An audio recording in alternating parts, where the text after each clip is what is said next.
What's good? What's good? What's good? What's good? What's good? What's good? What's good? Welcome back to Boss Talks Podcast. Y'all know on this show anything goes. Hope y'all had a good weekend. You know what I'm saying? I did. Wasn't bad. I mean, day was it? Yesterday. You know, for those of you that follow me for a while now, y'all know I'm a coach. Coach basketball. Normally 6 and 7 year olds, girls.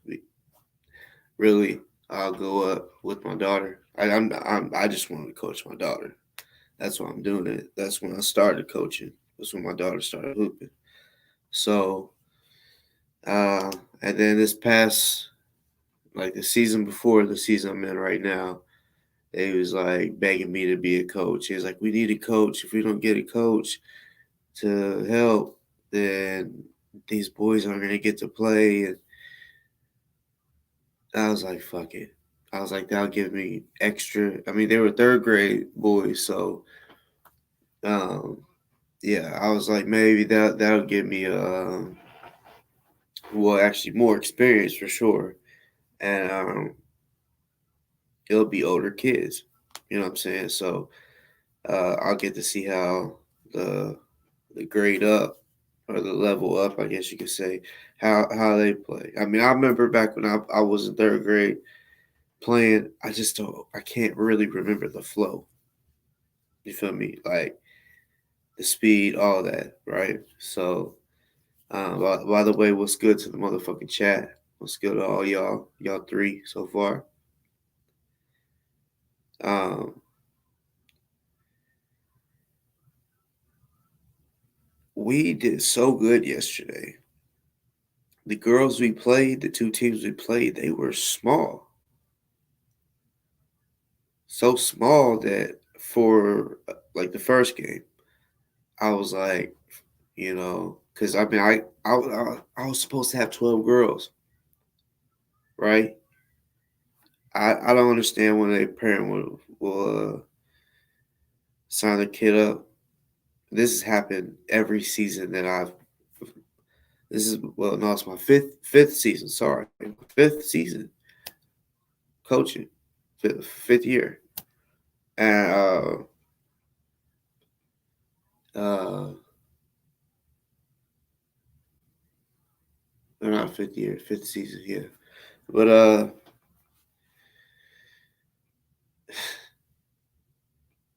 I was thinking these. All right, because I like I said, 6 and 7 year olds what I coach, so that's first, second grade. I was thinking these kids, these girls was kindergarten age, like younger than my daughter. It's smaller, shorter, but like back to what I was saying about how I had 12 players to begin with. They just started dropping off. Like they showed up to practice, then I guess like some people just didn't even show up. I'm like, what the fuck? Like the first practice I only had three players show up. Second practice I had four show up. I said, what the fuck? So eventually, by the time game came, oh no, I'll take that back. I had five the second practice. Um, one just had to leave early, so that's what it was. But um, when the game came, I only had six players, and y'all know five on the court at a time on each team, 10 on the court together. So that means there's going to be a couple players that have to play the whole game. And I can choose who the fuck I want to play the game, even though like the best player on my team, right? She they was asking, how old is she? Is she 7? Yeah.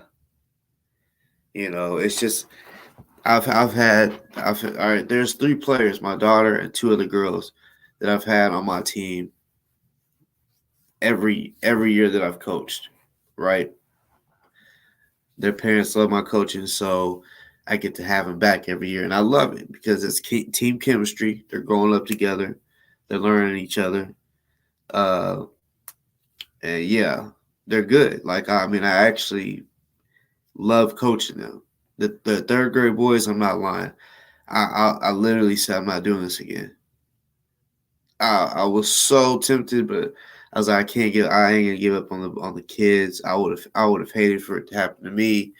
I kind of wanted to stop during the season. It was just, you know, I guess it was just they was at the age where they didn't want to listen, and I wasn't playing with them. Like, you know, and if they didn't listen, I'd make them do defensive slides all the way around the court. Stay low. A couple of boys had attitude, ball their fists, and just like whatever. Go sit down. You won't play next game if that's how you're gonna act. And I turn around, and they're doing the defensive slides. But anyways, first game we won 34-2. Yes, you heard that correct. We beat them 34-2. They shouldn't have scored anyway. Like I got a very specific defense, and I go over it with them. Like I break it down so easy for them, right? Like this defense is what I ran in high school, and junior high, and I feel like I've mastered it. You know what I'm saying? Like I just like whatever position you're in, you have your own spots to guard, and it's not big areas. It's just like football too. People don't know this. Like people might think, oh, whenever there's a pass or someone's running, no, everyone has their own area. Like the linemen, they stay there. It's supposed to stay there. They can chase them and shit, but no, everyone has their own zone, right? And I really go over. I don't care about teaching them offense because at the age they're at right now, it's just like take the ball down there and just try to score. Dude, I mean, I I'm not gonna say that they're not smart enough to learn plays. That's just something that I don't do. The only play that I do is defense. Defense in my book at this age is what's gonna win games. If you can stop them from scoring, all you got to do is just try to score 1 point. Well, when they scored, the girl was like wide open, and I said, it made me mad, even though we was whooping that ass. I said, you should have listened. You should have been there. I told you, don't, their spot. The girl moved out of her spot. She wanted to go up top. She's supposed to be down low. Time out. Y'all have to stay in your spot. I'm just I'm from AAU type shit. You know, I know I'm just I played basketball my whole life, all the way up to college, and I did AAU from grade school all the way to high school. And AAU, it's like college rules. You know what I'm saying? Like they don't play. Like the coach is gonna cuss at you, get the fuck up. Like they're gonna be hard on you. Like, you know what I'm saying? It's just different for those that don't know. It's a lot more advanced. And I know at the age of first grade, kids, if you what's the word I'm looking for? Basically, if you show the kid a certain drill, or I make them dribble with two balls or dribble with the hand that they're not that good at, you know. Uh, so once you do that, you'll be surprised at how quick they end up learning it. They think they can't do it, but it's like just do it, just try it. So all you gotta do is try. Eventually, you'll be like, "Holy shit, I can do it." But our second game, we won 26-3. A girl shot a free throw, made it. She had two free throws, so only made one. And like I said, like every time that they scored, I mean, because she scored that free throw, all the other plays, I'm about because all right, 2-3. Let me give y'all some game before I get into this the title. In basketball, 2-3, two people up top, right around the free throw line, spread out on the elbows, and then one in the middle of the like right, kind of right under the goal, and then one on each block. So three down low, two up top. It's a 2-3 defense. That's what I run. A 2-3 defense is made to keep the players that I mean, even in high schools, what they'll tell you, or professional, college, whatever, it's made to keep them out of the paint. You know what I'm saying? Like it's set up to where they can't take it to the hole. That's the easiest bucket is taking it like a layup. So you make them shoot 3-pointers. That's what you want. Even though I've played games where we've made them shoot threes and they fucking made them. But that's what you want them to do. Shoot the long range shit because it's gonna be a less percentage than a layup. So yeah, I teach them to fucking guard that middle. Like, and I don't know. We might play teams later on in the season. There's 7 teams. We've already played 2 of them. We got 5 more teams to play. I'm going for that first place trophy, y'all. Yesterday, hey y'all, that was the beginning of the season. The first 2 games. That's the only day we're gonna have 2 games besides the tournament. But yeah, we we're gonna get that first place trophy. I'm gonna call it now so that y'all can't say, "Oh no, you knew it," because no, I'm calling it now. I did this shit the other seasons too. I said I'm taking them to the championship, but I did that, but I got them second place. This year I'm like, I said what I said wrong was I'm going to the championship. I'm taking them to the championship. This year I'm saying I'm taking them to get that first place trophy. There's that difference because I already got second place trophies. Every team I've coached, I've taken them to the championship. Not lying. And there's 7 teams, so it don't matter if you're third or fourth place. You don't get a trophy. You only get it for first and second. So we get first, and I'm gonna show y'all if we end up getting second. I'll still show y'all. But that's in April. Championship. That's in April.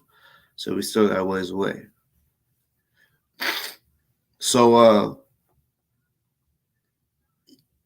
I seen honestly I thought he was doing a show on me today. Like he Toronto, he's a little he rode the short bus type shit. You know what I'm saying? You can look at him and be like, this motherfucker was dropped on his head at least 5-10 times when he was a baby. Fuck this whole shit up. You know? Like, I mean, the first 3 drops deformed his head, made it wider, and then one like think of the 4th or the 5th drop, he landed on his chin. Like the 4th time he landed on his chin and it swelled up. And while he was still healing, he fell on his chin again and it just swelled up even more. And it stayed like that for the rest of his life. You know what I'm saying? His chin is just for those out there that don't like him, if you ever run into him and he's running his mouth, if he does have the balls and you happen to chin check him, I would advise not to chin check him. That's crimson chin. You know what I'm saying? Like that motherfucker's big. I mean, if you got some gloves on, go ahead try to rock his chin. I'm just saying. I mean, he might take it. He might be like, I ain't feel that. You know what I'm saying? I mean, damn, bro, his chin is like this big. Like, like this is his is like this, that big. Motherfucking shit's big. But on the video, it showed that he was gonna be talking about me Sunday. I guess look, he's such an alcoholic. Y'all know how it is for those that have drank and well, I don't know if all y'all have, but I have before a couple times in my life. I've blacked out. I don't remember a damn thing, and that really only happened like twice. Junior high and then high school, and eventually I was like, no, I'm not ever. I'm always gonna be on my. I don't want to not remember shit because I'm that would be fucked up just to wake up and you're in jail and you're like, how did I get here? So I'm like, nah, like, uh, you know, I ended up learning my limit. You know what I'm saying? Shit like that. But he wanted to still talk about me. I think it's the last two shows he's mentioned me. Um, you know, he's in his feelings. He knows that my channel. He knows this small, way smaller than his. Literally 22,000 less than his. And somehow all of his followers and more, they know who I am because I kept it real. You know what I'm saying? That's just, I mean, how I look at it. Like, yeah, I got haters and people that want me to be a liar or want me to not be what I say I'm about. You know what I'm saying? It is what it is. Like, I'm I am now to the point where it's like, uh, okay, that's your opinion. I can't sit. I can sit here and try and prove it to you. Even though there's certain shit, I'm still gonna show receipts on the shit. But certain shit, I'm not about to sit and argue with you about this shit, man. Like, for example, I told y'all before, this room, this room gets me the sniffles. You know what I'm saying? It's something about this room.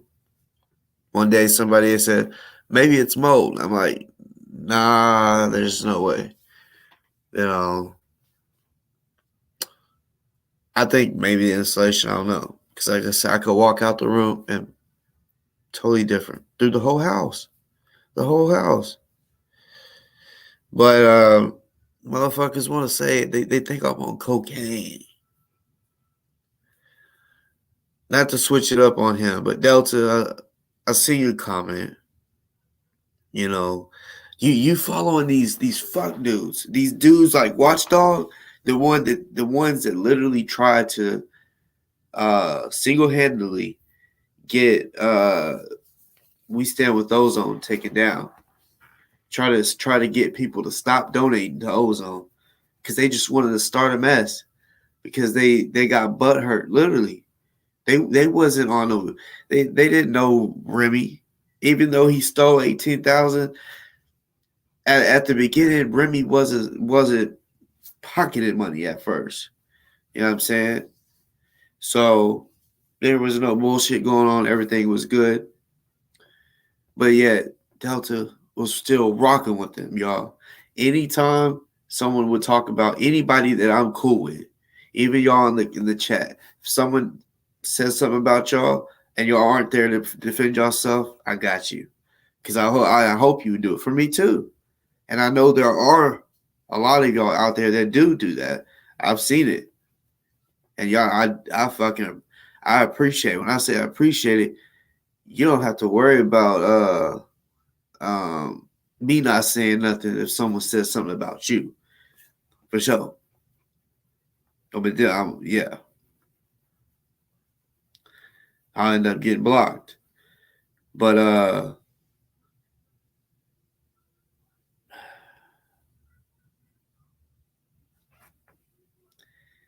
this show's gonna be about Taharka. I will say, Delta, I will be doing a show on you soon.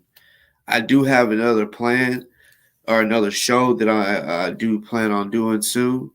I don't know which one will be first. I haven't decided yet. I could procrastinate on your video. That way I make it the best I can, and maybe even find out some extra shit. You know what I'm saying? But the shit that I will be showing, nobody has seen, nobody knows.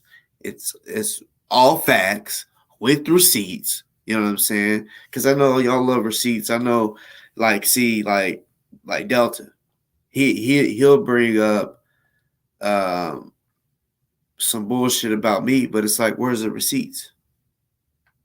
I also want to add that, oh, he put they made these videos talking about something, basically making it seem like I sent him some text.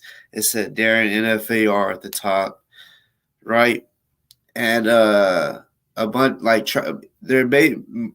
I already see what's going on, bro. I've read the fucking Art of War, motherfucker. I know what divide and conquer is, and I know what it looks like. I know that's what you're doing.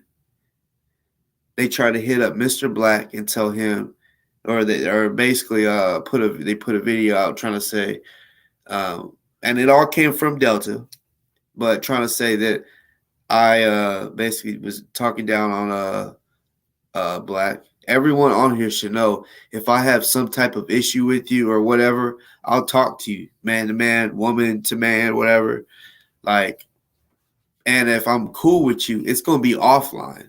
I'm not gonna like come on here and argue with you on here. It'll be offline, and it'll be respectful too. You know what I'm saying? But yeah, he basically, because he literally, I played the recording of Delta saying, "Oh, I'm gonna go ahead and talk some shit about and say some threatening shit about kids," and then he gonna add in, and you little dude, Mr. Black, yeah. So he, you know, I don't know if Mr. Black ever doing anything to him that I know of. I could be wrong. I didn't see anything, but he just wanted to add him into the mix, and so that's why I had to let Black know, like, yeah, he's running his mouth, his rotten mouth at that. See, look, y'all. I was gonna add this. I'll just say with this, I'm not gonna talk a whole lot about him because that's for the other show. Like I said, there's so much like to add to y'all's brain that y'all don't know about Delta. Y'all might have thought, oh, I've already exposed everything. No, no, you know. And the reason I'm saying this motherfucker want to try to say that I told him I do cocaine. I said, what the fuck? Boy, one thing I know is anybody can look up your charges and you got cocaine on your fucking rap sheet. Not just because you said you was hustling, right? Oh, okay. What about the paraphernalia? You can't tell, like, he has like multiple paraphernalia charges. You cannot tell me that is the scales that they found every time. Paraphernalia, most of the time, is what you use the drug with. Like, there's crack pipes or the little glass pipes that they little twirl, at the little bulb at the end or whatever. Yeah, I know all that, those terminologies and shit, because I'm from the fucking streets. Like Taharka want to say, oh yeah, he tries to act like he's a tough guy, but he's just a blogger. Oh yeah, I'm just a blogger, a YouTuber. He's from a small city. I'm from a smaller city than Baltimore, from where you're raised. But where I'm from, they say it's about 80 some. It's about 100,000. You know what I'm saying?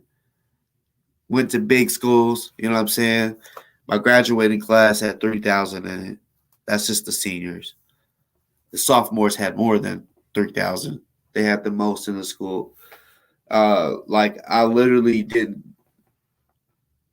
This guy I met my senior year. He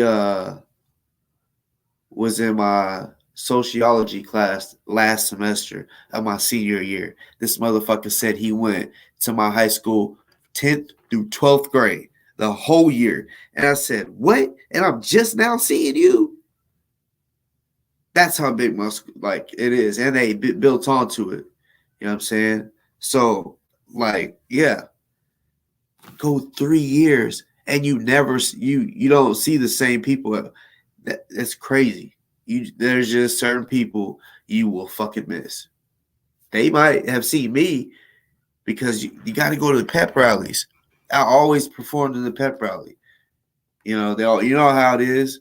They always have the fucking. If you play sports, they always have you out there. If it's homecoming, they got you. You know, walking out there with the prom or not prom, the homecoming queens and shit. You know what I'm saying? So yeah, they visually see who you are, even though I don't see everybody in the stands. But yeah, anyways, it's not what this is all about. My point is, I'm not from a small town. We call it city life. Like, you know what I'm saying? It's not, I mean, from where I'm from, we don't got skyscrapers and shit, but it's a big city. You know what I'm saying? And you should go there for yourself. You should look it up yourself.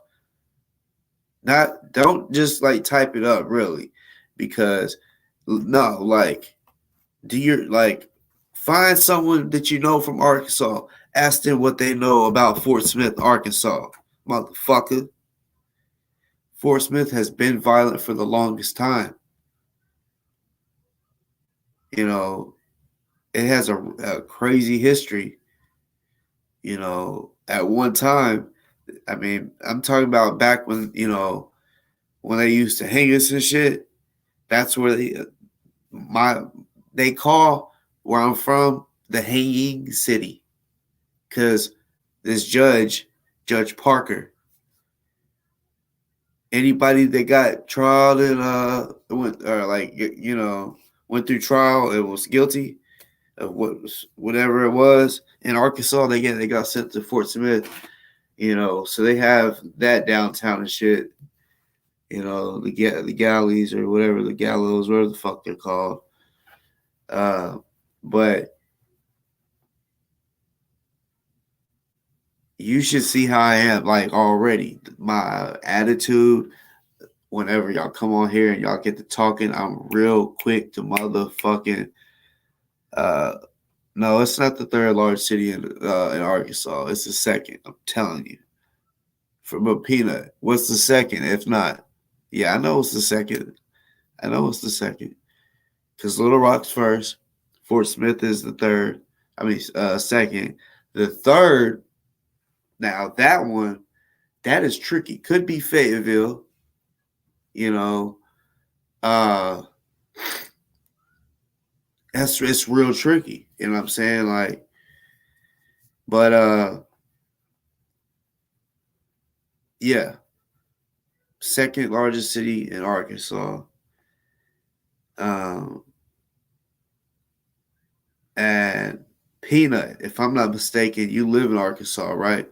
Matter of fact, I think you even told me you've been to Fort Smith or used to live there or might live there. Be real. Tell these motherfuckers that Fort Smith ain't a type of town where he might think where it's country. Yeah, they got country people everywhere. You know what I'm saying? But bruh, they'll bust your motherfucking head. I used to bust motherfucking heads. I mentioned all the shit that I have fucking done in a sense, almost. Not everything, because if I say certain shit, like I said, I don't want y'all looking at me a certain type of way. You know what I'm saying? Like I said, I used to be in the streets a lot. My daughter is what changed me from doing that. My dad was in prison throughout my fucking life. So I said, I do not want that. I don't want to be locked up and not be there for all. I mean, my dad was in prison all his 20s, all his motherfucking 20s. I'm 29. I can't imagine doing all my fucking 20s. So, no, you know,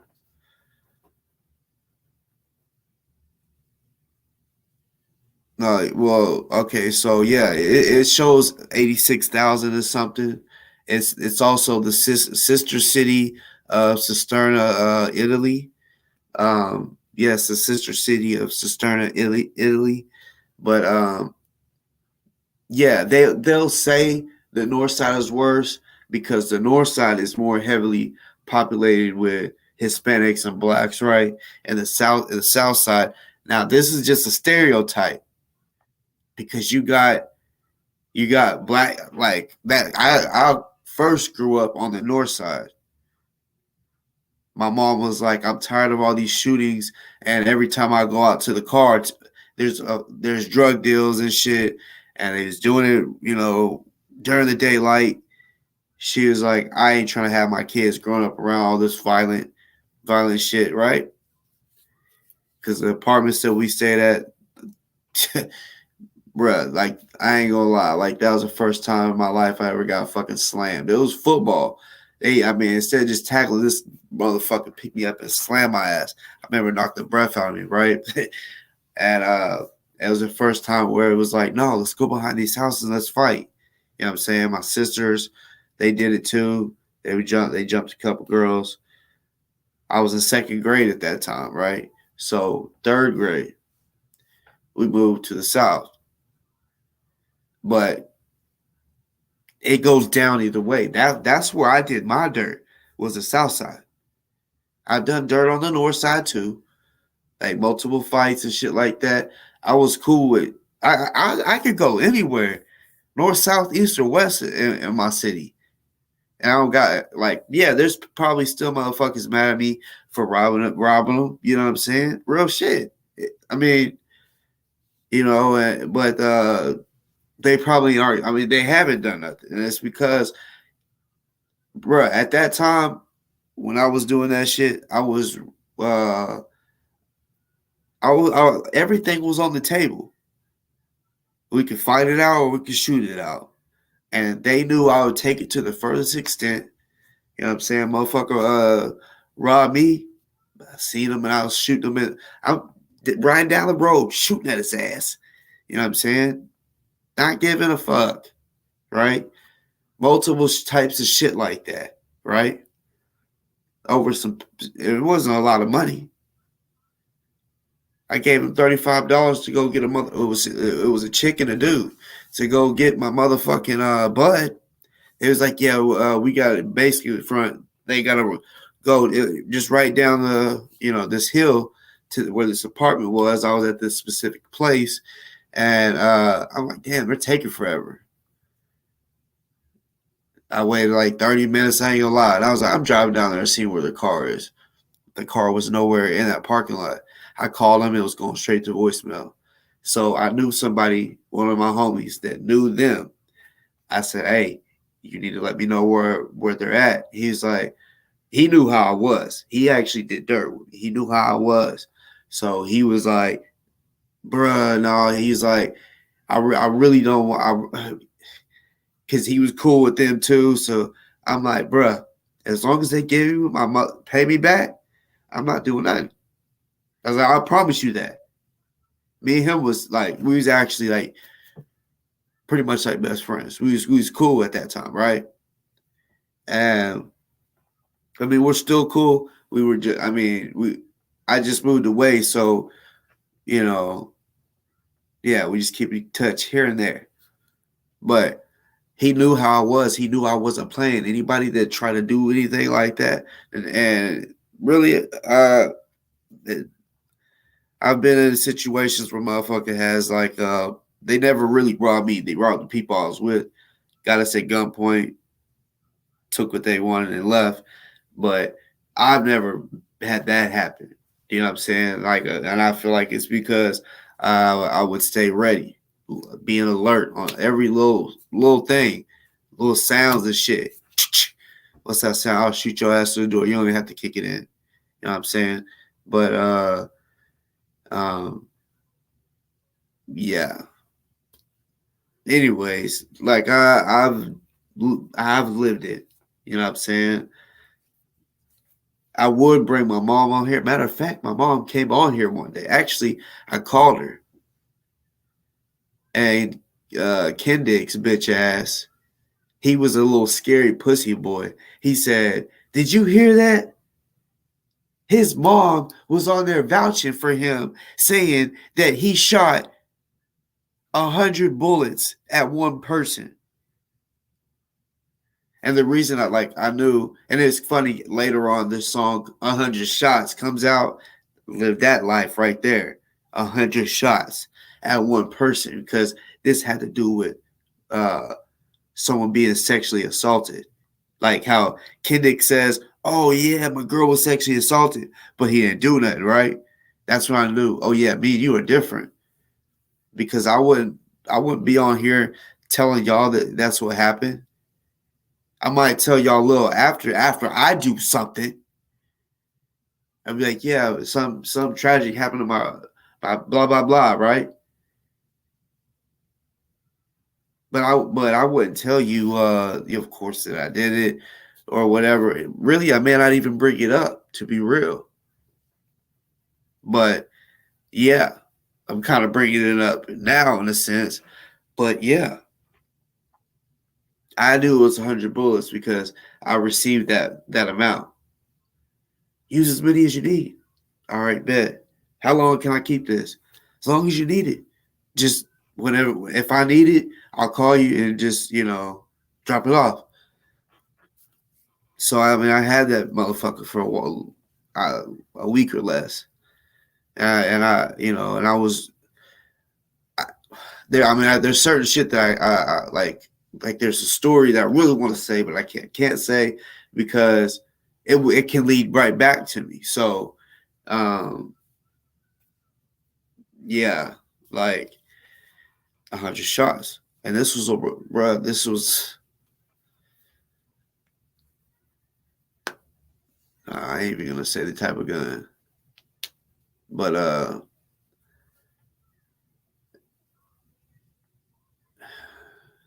yeah, hold on. But yeah, I was about to say how many bullets it can hold, but I mean, smart people will know what kind of gun it was, or guess. But yeah, my mom heard. I mean, it was in my hood. My mom heard every last hundred, every fucking bullet, right? Heard every fucking bullet. One day I was eating after I did it. It wasn't like I shot them all at once either. It was different intervals. Doing crazy drive-bys, walk-ups, literally walk-ups, trying to hit something like it was a party. I try to hit the whole crowd. You know what I'm saying? I don't know if I hit it. I mean, wouldn't tell you if I did, but I shot the whole crowd.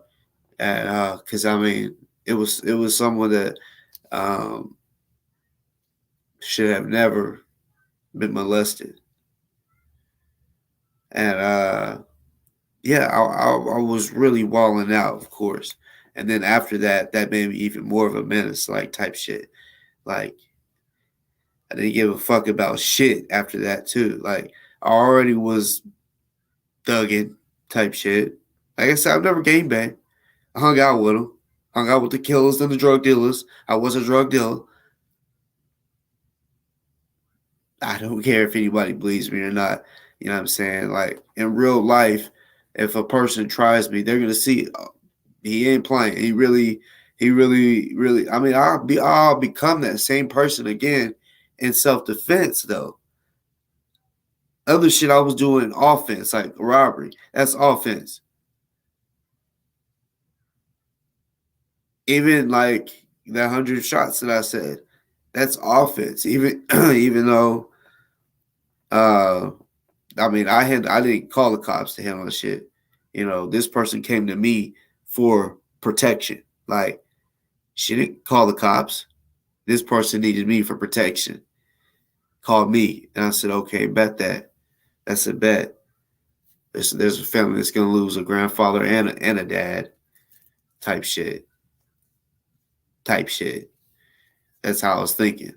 Somebody's going to lose a father or, I didn't know if the motherfucker was a grandfather. I just knew the motherfucker was an adult. So I'm like, yeah.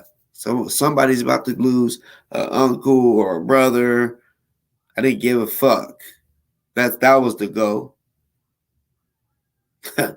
But motherfuckers want to say I'm from a small city and I'm just a blogger. That's fine. You can think that. Just don't try me. You know what I'm saying? Plain and simple. Because like I say, look, I can handle myself. You know what I'm saying? Literally, motherfucker. Like I said, I'm a martial artist, right? I can work security. That could be one of my jobs if I wanted to. I'll have to, look, motherfucker, I don't care if someone might look at me and be like, nah. I'll be like, okay, put me through a test. Tell me to do something. Tell me to take the gun from you. Fight me right now, and I'm going to beat your motherfucking ass. Like, just real life shit that I have already done. Zip tie. All of those missions like a fucking military guy would do, right? Checking all the rooms, shutting it all down. No yelling. You better not yell nothing. Because I don't want no neighbors calling no police. I know how to handle all that shit, right? Because I was taught growing up by older people that had already been doing it. All the real killers that knows how to get away with it, that's literally are getting away with it because they've never been in trouble about it. And some that have served time in jail or prison for murder. I told y'all about the homie I had. You know what I'm saying? Hanging out with these niggas every time a motherfucker want to argue. They ain't fighting. Them niggas wasn't fighting. It was all, you gonna die. That's the life that I fucking lived. Plain and simple. Calm down like a motherfucker. My wife be like, I never thought it would happen. You know how much you've changed? That type shit. I'm glad because all it was gonna lead me to, just like they always say in the streets, is either prison or death. You know what I'm saying? And the lucky ones make it till they're old. You know what I'm saying? Like just plain and simple. So for Taharka and all these other motherfuckers that don't know me, right?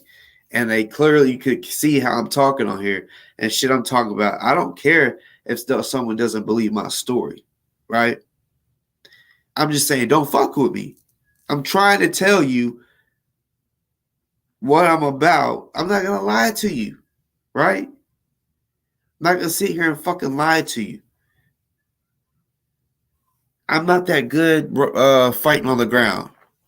I'm great standing up. On the ground, I know some moves, but if you know what you're doing on the ground, you'll beat me.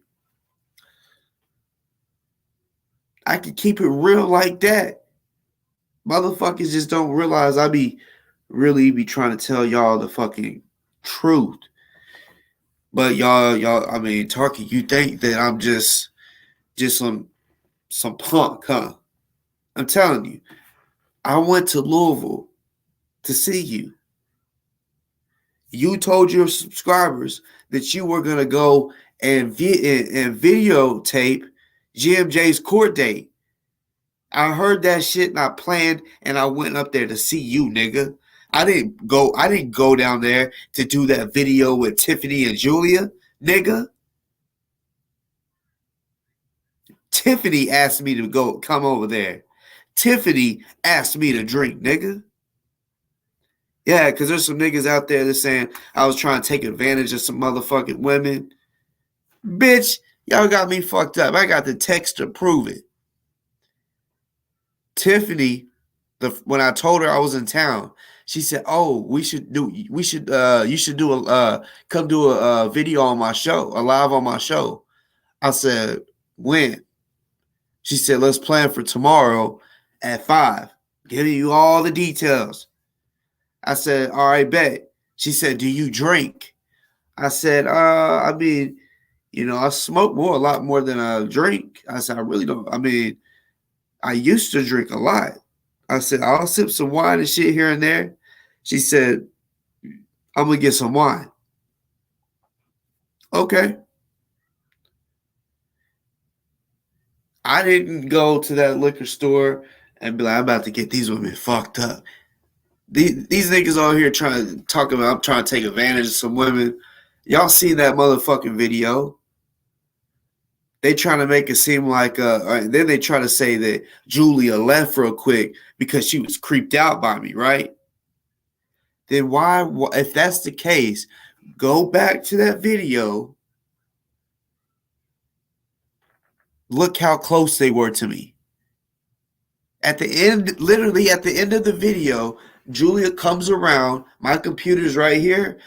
Tiffany's is right up here. So I'm sitting by my computer controlling my shit. Tiffany, like there wasn't, I mean, not Tiffany, Julia, there wasn't much seating right here. Right? She's like squeezes her ass right between me and the fucking arm of the couch. And she kind of like bumps me with her butt, right? Telling me to scoot over. So I scoot over a little bit and she's like leaning over. All you got to do is go back and watch the video. She's like this close to my fucking laptop, right? Right here. So so you think a chick is gonna sit next to a dude that's trying to take advantage of her? Come on now. We are all adults. Matter of fact, I was the youngest one there. Julie is just a little bit older than me. I think by like a couple months or some shit, few months, right? Literally. So we've all been around the block as far as drinking. We know our limits and all that shit.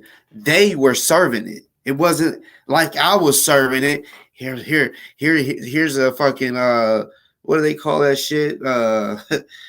Whatever that fucking date rape drug is called. Whatever the I ain't never seen one, ain't never had it. So I mean that's really honestly why I can't even think of the fucking name. I mean shit. Sound like a dude. No. They was making the drinks. And they was talking about, oh, Boss Talk asked. No, she told me, don't forget, she wanted to have the wine already poured up and we toast at the beginning of the fucking video. Like toast, like, yeah, we in here having a good time. And it was blowing everybody's mind like, holy shit, Boss Talk is over there with them. What the fuck? Everybody was thinking that, you know? So, yeah, looked at her. I said, we still gonna pop that bottle? And she said, oh, yeah, forgot, right? So, yeah, y'all, literally, that's the only thing that y'all can do.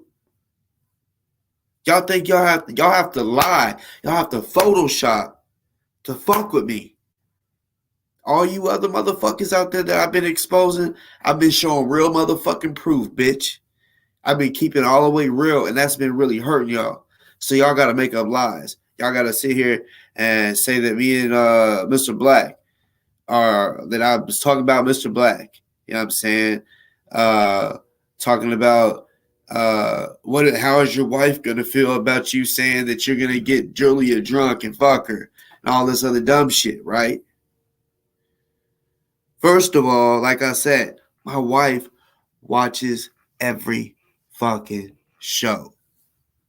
She watched the show whenever I was on there with Julie and Tiffany. Dumb fucks. When we was at the hotel, and oh no, talking about it, just to let you know, what no roach infested hotel, motherfucker. Hating ass motherfucker. Y'all are miserable. You know what I'm saying? Y'all spend like truth be saying, I live rent free in y'all's brain. I don't ever think of y'all until someone sends me a fucking screenshot or the link of y'all talking shit about me. I don't fucking think of y'all at all till then. And what maybe when I'm making a fucking get back video, right? Fucking y'all are lame as a motherfucker. You know what I'm saying? Lame as a bitch. But you know, Taharka, here we go. And it was a long intro. It really was. See, that's why I do long videos. I feel like because I can talk. You know what I'm saying? And yeah, these long ass intros. This is the reason why I'm gonna try to cut this shit down to 3 hours or less on this one. So let's get to it. So Taharka, you always call me European, half breed, uh, all this shit, right? Saying I'm country, all this shit, right? I don't think Maryland is considered the South. I don't if it is, I don't consider Maryland the South. Baltimore, I don't consider that the South. You know what I'm saying? Where I'm from, that's I consider that the South. It is the South. Arkansas is the South. You know, motherfuckers try to act like um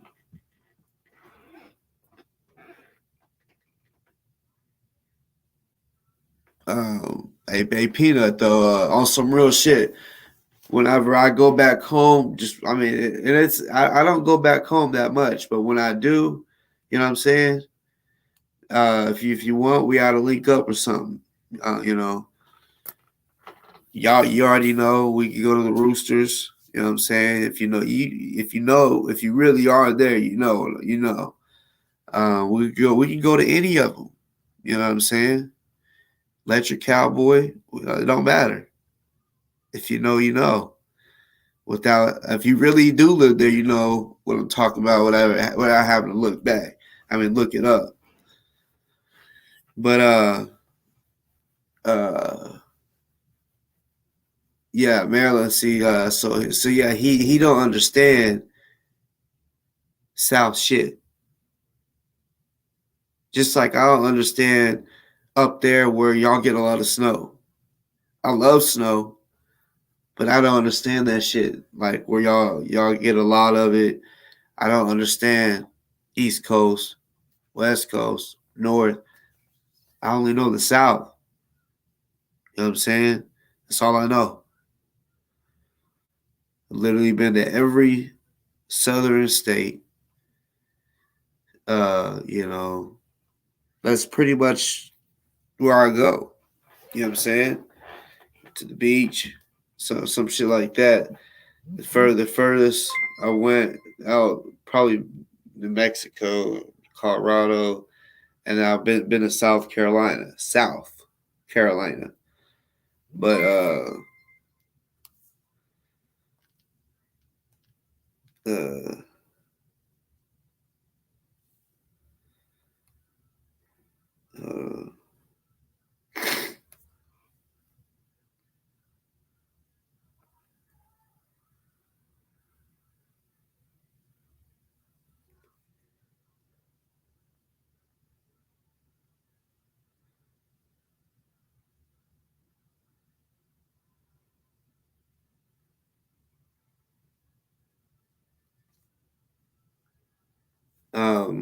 yeah. Anyways, yeah, Tarka, you want to call me a motherfucking mixed breed and all this shit?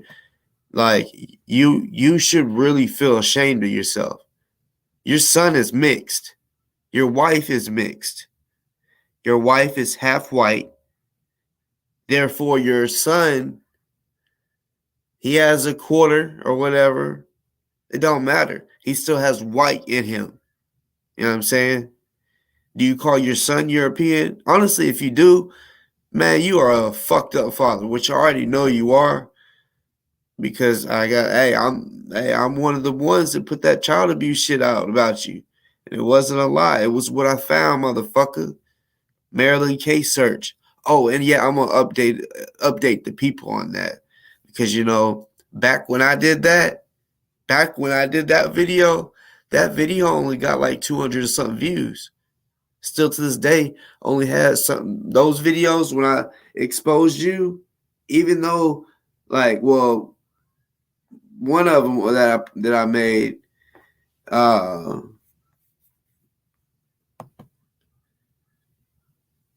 where I said Morris Roar TV abuses kids part one, that got 292. Um,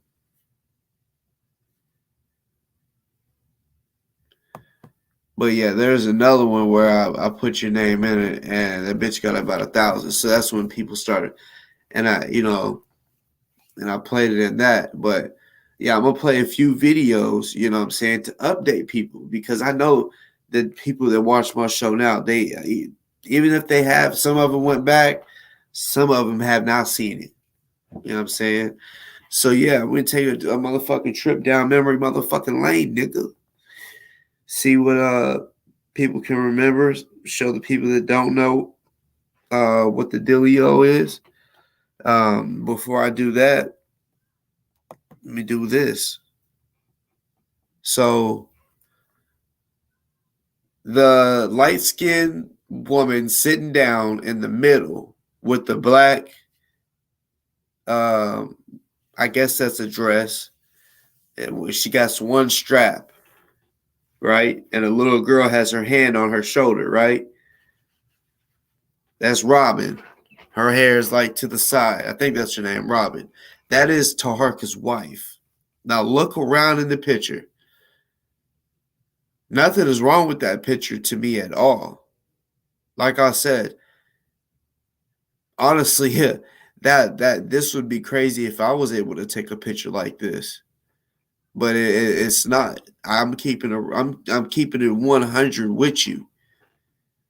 You know, I know way more of my family on my dad's side than my mom's because of that racist shit.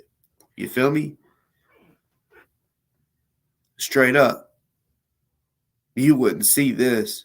And that it's just no, like opposites. And but yeah, you know what I'm saying? Look how big this family is. This is like a family reunion pic. You don't see Crimson Chin in this motherfucker. You know what I'm saying? Matter of fact, they probably don't even like his bitch ass. That's probably why he wasn't there. They don't like his bitch ass, right?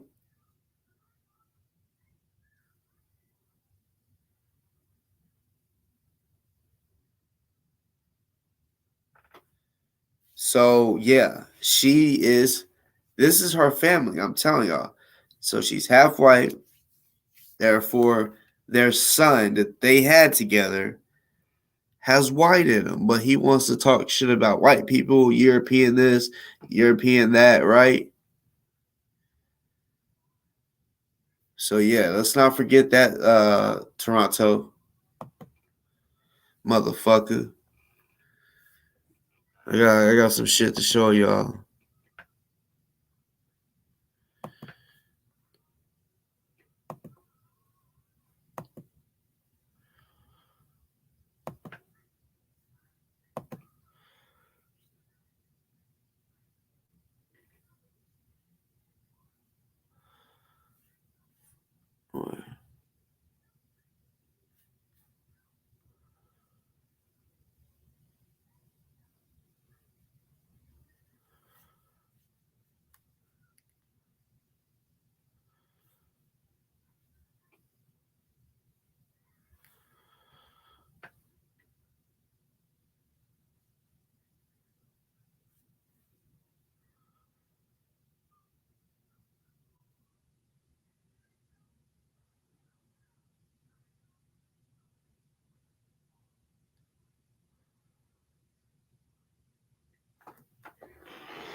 Y'all see that, right? Right at the top. Y'all ready? Y'all ready to see it? We about 25 minutes. They're the same to me. They're the same to me. The show isn't big enough, and they think, oh, his show ain't big enough, so he ain't keeping it real. No, I keep it all the way fucking real. I keep it all the way fucking real. If I'm wrong, I'm motherfucking wrong. I ain't wrong right now, y'all. He's a child abuser. I don't fucking play with Yeah, Research Ninja was on my last show. They're the same to me. They're the same to me. But y'all ready? Y'all ready to see it? We about 25 minutes in. Y'all ready to see it? All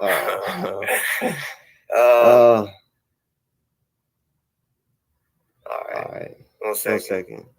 Y'all here and on here. I mean, this is the K search. He had 11 different domestic violence, and it says BV. Y'all see that, right? Right at the top.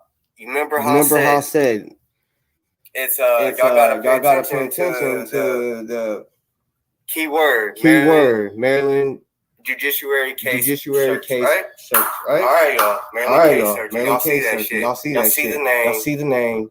Y'all see it. All right. I'm gonna make the screen bigger. Cause I want y'all to see this shit. I'm gonna zoom all the motherfucking way in. All right, so I'm gonna start right here. Y'all see where it says case type right under it? It says DV. That is domestic violence. Okay. He has a lot of them.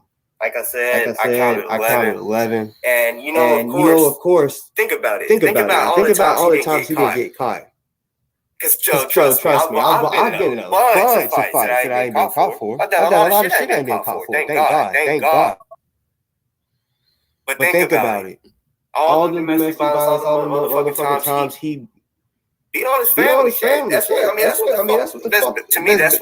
what that is. And that's what that was. I know for sure the facts about the kids and his wife. One of the domestics was his ex baby mom.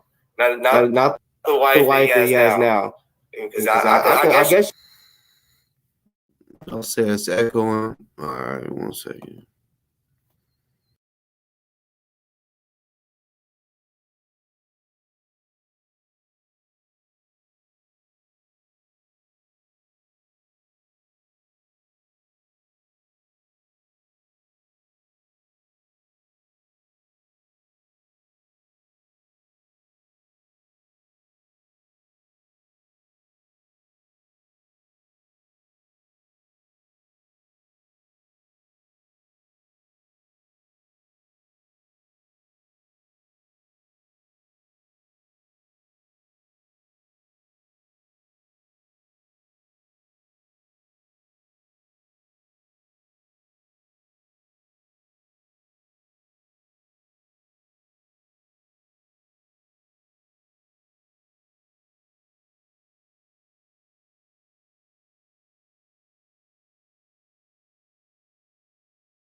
I guess you could say he calmed down a little bit, and I'm pretty sure it's because of all the times he's been in trouble for. I just want to get straight motherfucking to it. Y'all see that right there, right? That says child abuse, right? Child abuse?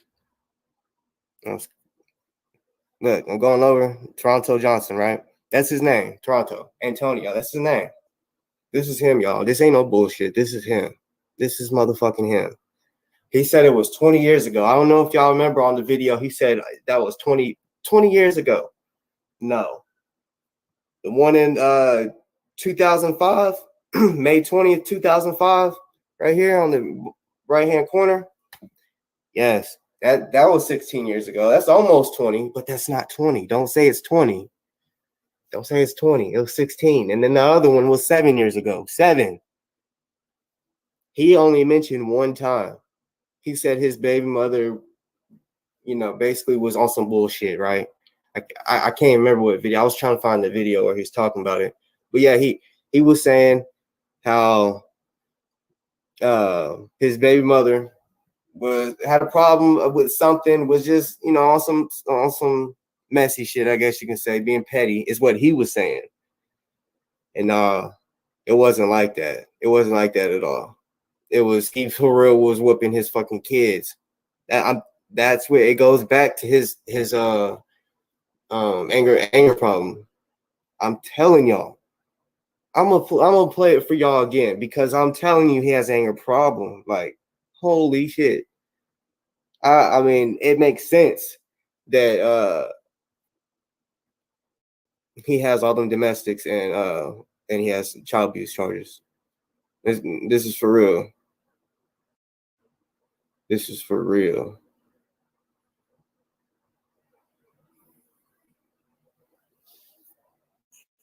What's good? Welcome back to Darren's podcast. Hold on, I'm about to try to find this.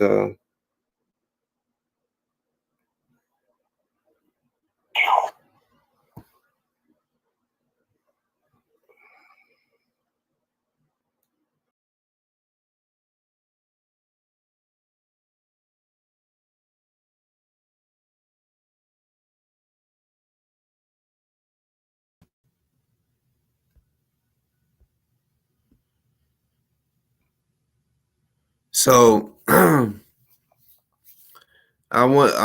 video I'm about to show now. Like I said, this one it was a while ago. Like I did this shit. Shit. I'm trying to think. This shit was 10 months ago, right? 561 people.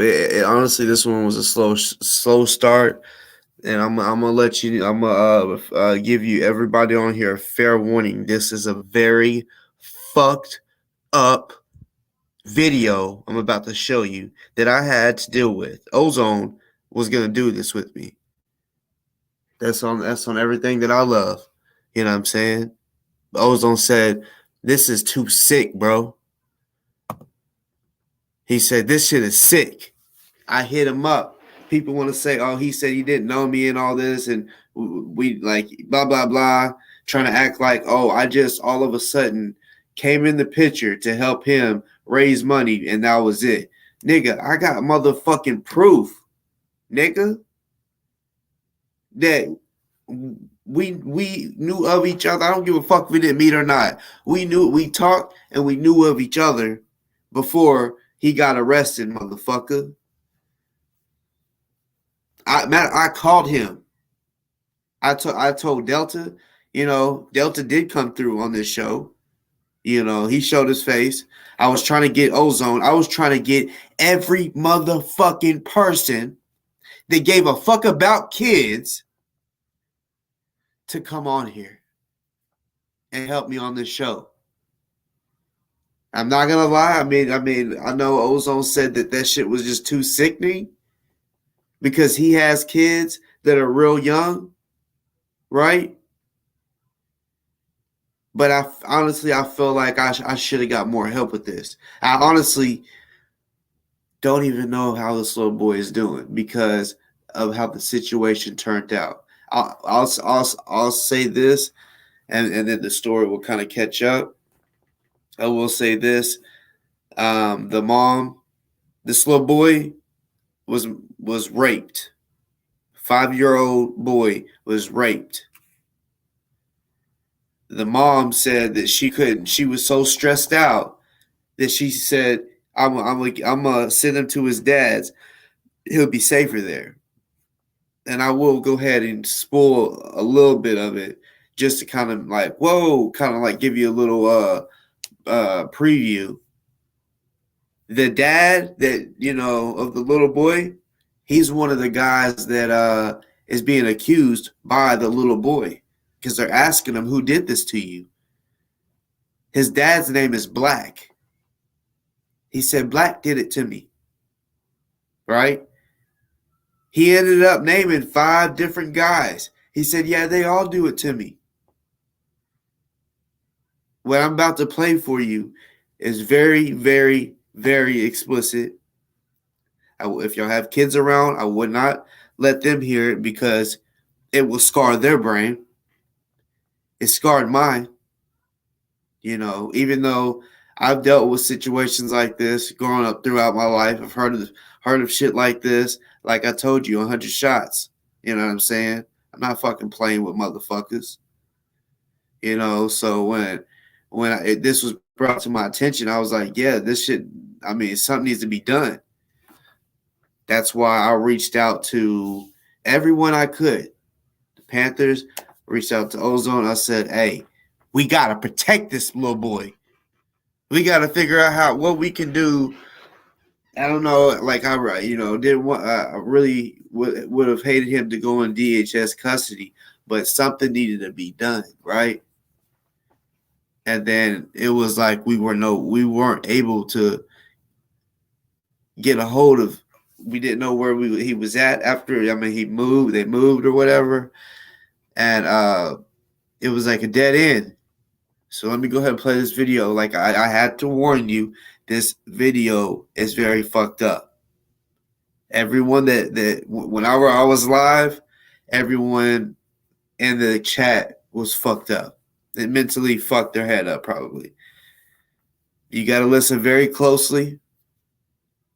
And if I see it in the comment, you get deleted or blocked. I'm not going to tolerate nobody saying that a kid is lying. The kids make shit up. Because that's the problem with today's world. When a fucking kid tells you something, people don't listen. You know what I'm saying? I know of girls. It was like that I went to junior high with, and they were more sexually active. Like let me just keep it all the way real with you.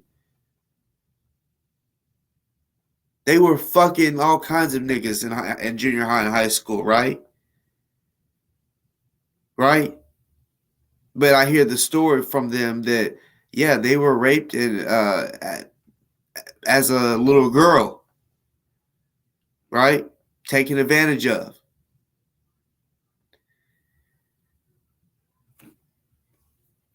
So Morris World TV had the parents of this little boy on his show. This is why I'm bringing this up, because Taharka, the video that I titled it, Morris World TV is covering for the rapist of a 5-year-old boy, right?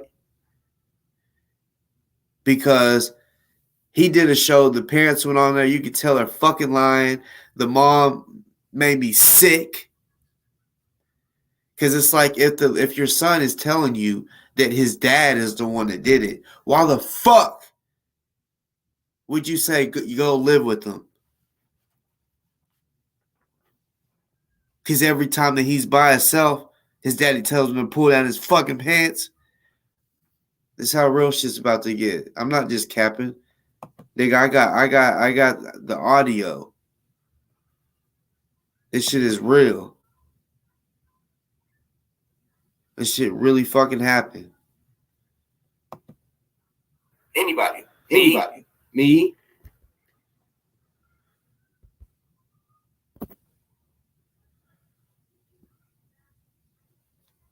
He does so many fucking videos. And what does he do whenever someone has a problem or is saying something he don't like? Or is saying something he don't like? He don't want none of his motherfucking followers fucking. He don't want none of his motherfucking followers fucking with anybody. Any of them people, right? Anybody. Me. That's a divide and conquer shit. He be talking about. That's a divide and conquer shit. Oh yeah, they do this, but really that's him. He's saying, oh yeah, they do this, but really that's him that's doing. Yeah, I just had to say that. It's him. That's not any sister go against any sister on my show. I don't care. You do that on your own time. I don't care who it is. Like that's what I was saying. Like something like sister. That's what I was saying. Like Malika. Like why are you calling us Malika? Like why are you calling us? From what I know. Like from what I know, was a victim too. You was a victim too. Yeah, the fact that you calling us dumb, but yeah, older than us. The fact that you calling us dumb, but you way older than us. You old enough to be our mother. I fucking hate that dumb shit.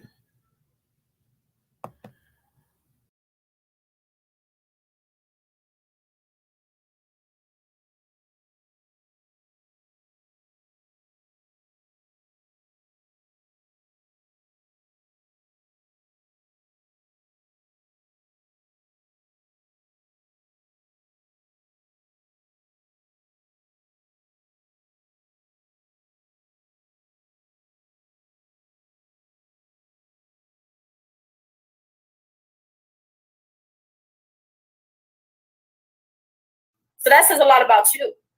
Yeah. You know, why you on the show calling us dumb and the same thing happened to you? And I think, right.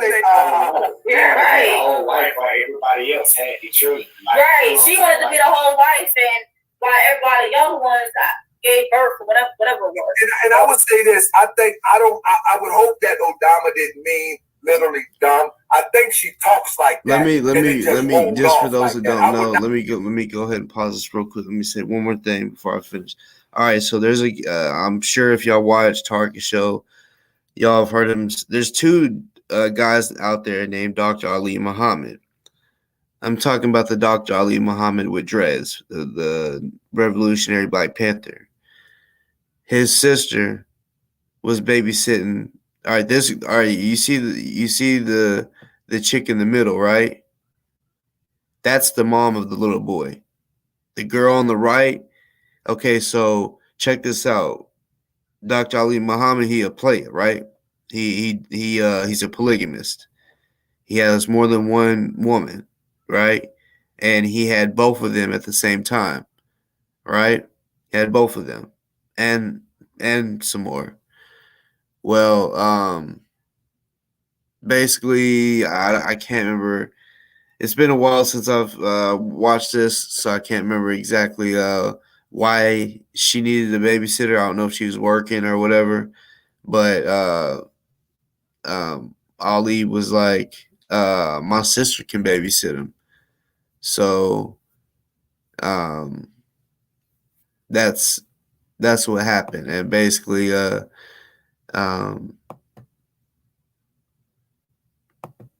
they basically Ali's sister accused them because of what the little boy told her. So she comes on and tries to beat her to the punch and go on Taharka's show to try to, make her look bad when really, even though I'm telling you that the ones that's on Taharka's show are in the wrong.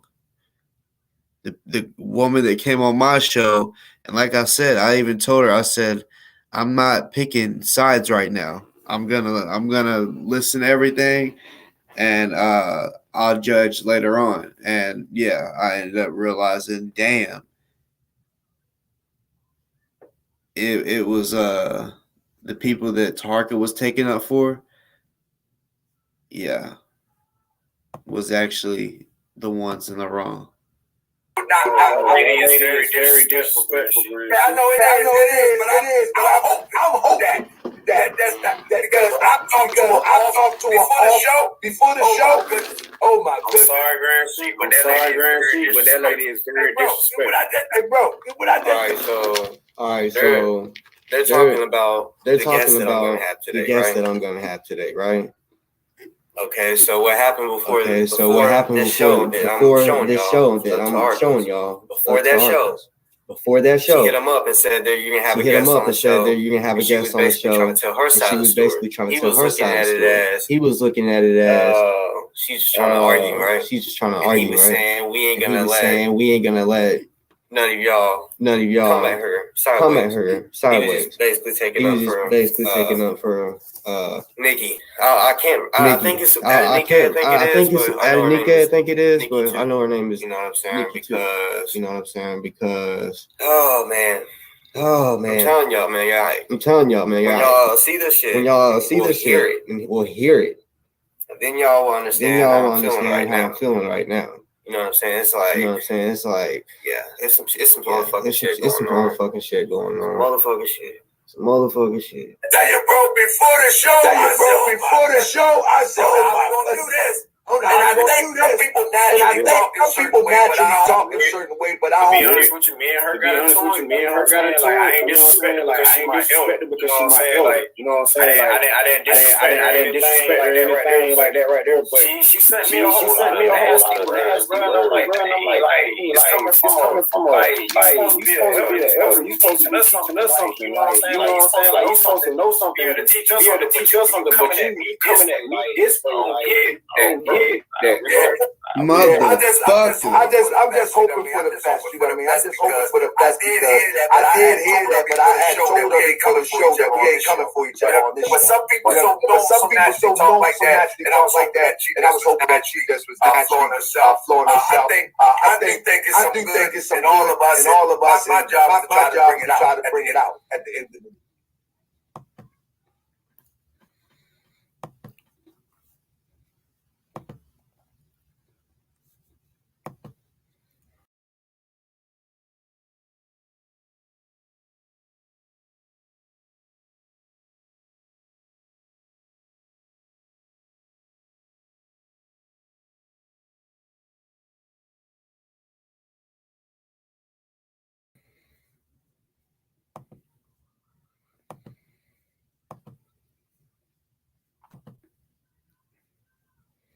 I'm not gonna lie. I'm just I'm gonna skip forward to the part.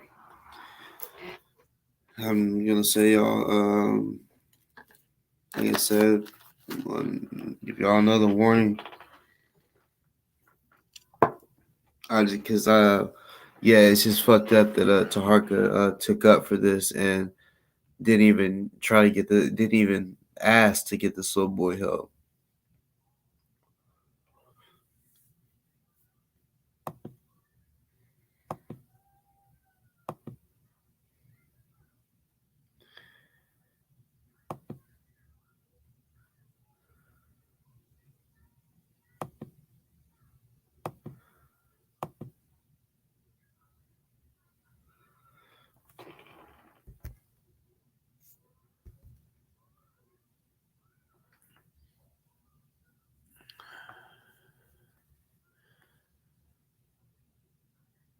Alright. This shit better not motherfucking I'm not stupid, Nikki. That's why I sent you a short recording. Because the lady was going to lie on me. You wanted the whole thing. I waited to hear your lie. Now here we go. Y'all listen carefully. So you told me that black, what did you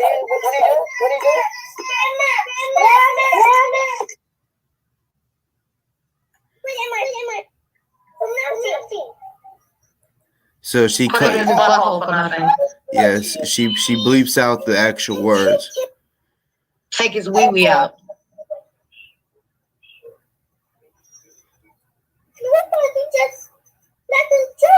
What Joe? I was gonna pause it. What Joe are you talking about? What Joe? He said not him, not you. He talking about me and my husband. Right. Mm-hmm. What happened? What's wrong? Rewind that back a little bit because he said black homeboy, I believe, in this one. What's wrong? Go back a little bit more. I'm sorry, Darren. What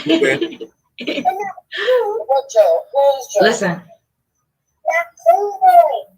Black homeboy Joe? Mm-hmm. And what did he do to you? What happened? What's wrong? Why are you sick? Okay.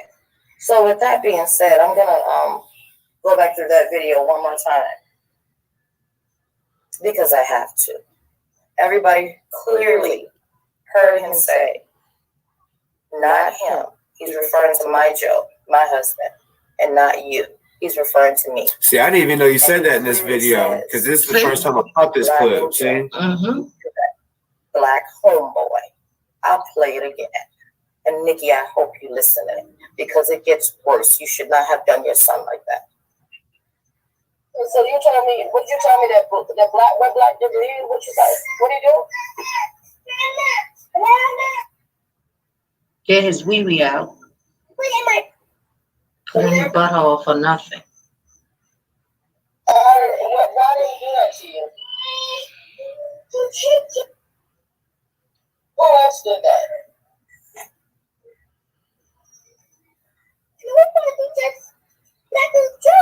What Joe? Just Black and Joe. Yep. What Joe? Who is Joe?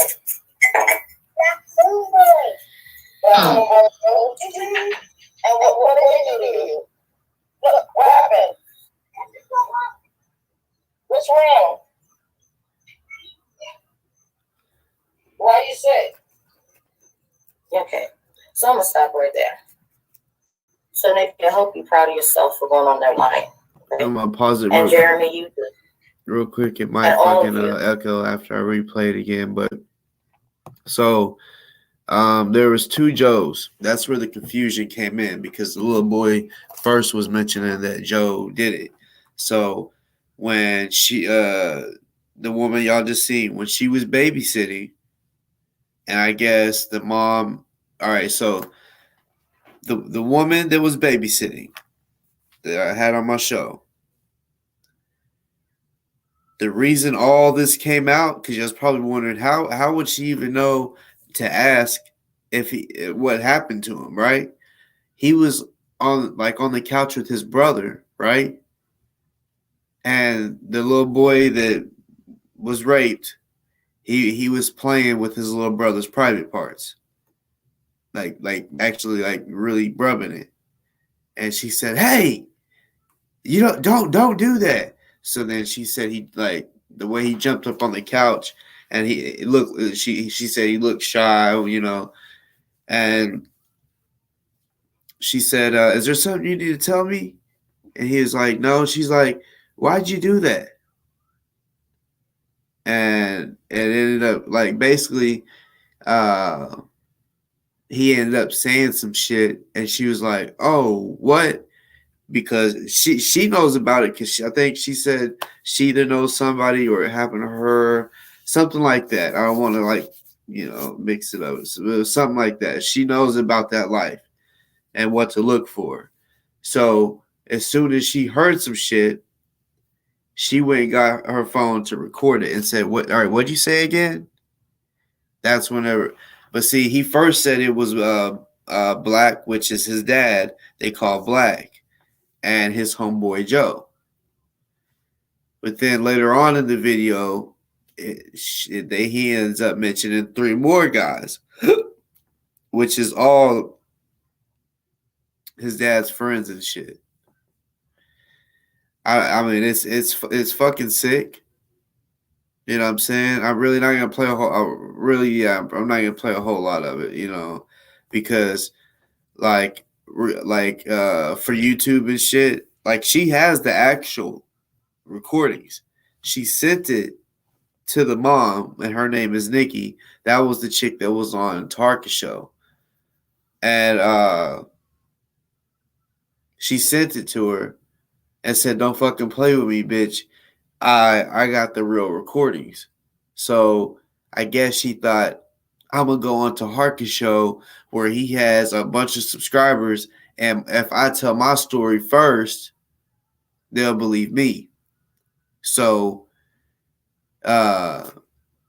you see I did a show because she wanted a platform to speak about it, and I said, "Oh yeah."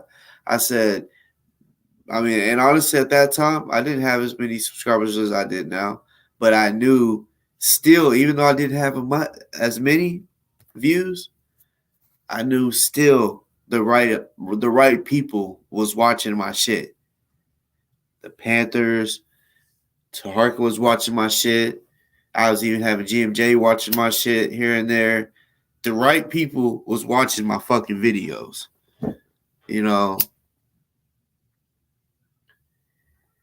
Yeah, so Taharka, and you never brought them back on there. And I honestly think you say that people everybody reaches out to you, right? For you for them to come on your show. Everybody reaches out to you. I think you should reach out to them to check on that little boy because they hit you up. You have access to reaching out to them. It's just sad that little boy had to go live with the guy that he's accusing of raping him.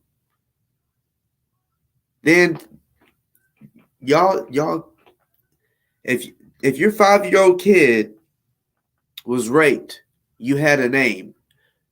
Wouldn't y'all report that? I know just about. I mean, if any of y'all wouldn't, or report it, or actually do something like I did, 100 shots. If y'all don't do nothing like that, something is mentally fucking wrong with y'all, or y'all are guilty, and it's most likely because you're guilty. They didn't want to call the cops. Like, regardless, that little boy knows. He remembered it happened, so he already knows. They said, "Oh, we don't want to do an investigation because he's at the age where maybe he'll forget about it, and I feel like if we just leave it alone and don't talk about it, he'll forget about it." Which maybe, but I can tell you, I literally remember shit when I was 2 years old. There might be someone out there say, "Boss talk is a fucking lie." Well, you know what? I remember telling my aunt a fucking story that I remember. She said, "How the fuck do you remember that? You was 2." That type of shit. And 3, not a whole lot of memories. Just vague little small memories throughout my early childhoods, 2, 3, 4, 5, 6, that type shit. And he's probably always gonna remember that. Because that's something very, very, very fucking tragic. And for them not to, especially to come online and talk about it, but yet they can't call the cops. And she let the dad have custody, like basically let the son live with them because she said she was too stressed out. It's like, bitch, you wasn't the one that was raped. Like, he needs his mom. The one that what wasn't raping him. He doesn't need the parent that raped him. I mean, this story was so fucked up. I swear. And I did that show, and Taharka, didn't even look into that really to like fix that. I feel like that's something he should have fixed. That happened on his show. He should have fucking corrected it. He wants to try to expose everybody else, but he can't expose that a fucking 5-year-old was raped multiple times. Every time the mom would leave, his dad was telling him to drop his pants. It's fucking sick.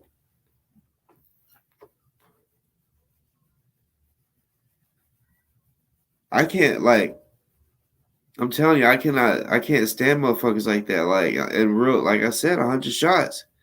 I'm not fucking playing about that. Yeah, I know that's a song by Young Dolph now. Before Young Dolph had the song 100 Shots, I lived that 100 shot life.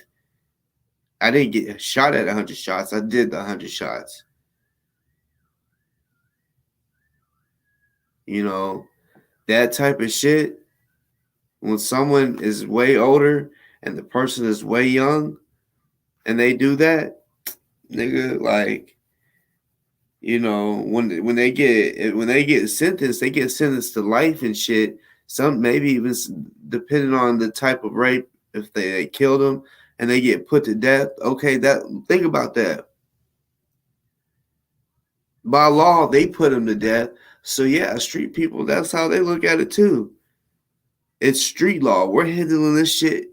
We're getting justice in the street. He's gonna die this way. He was gonna die by lethal injection anyway. But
What's good?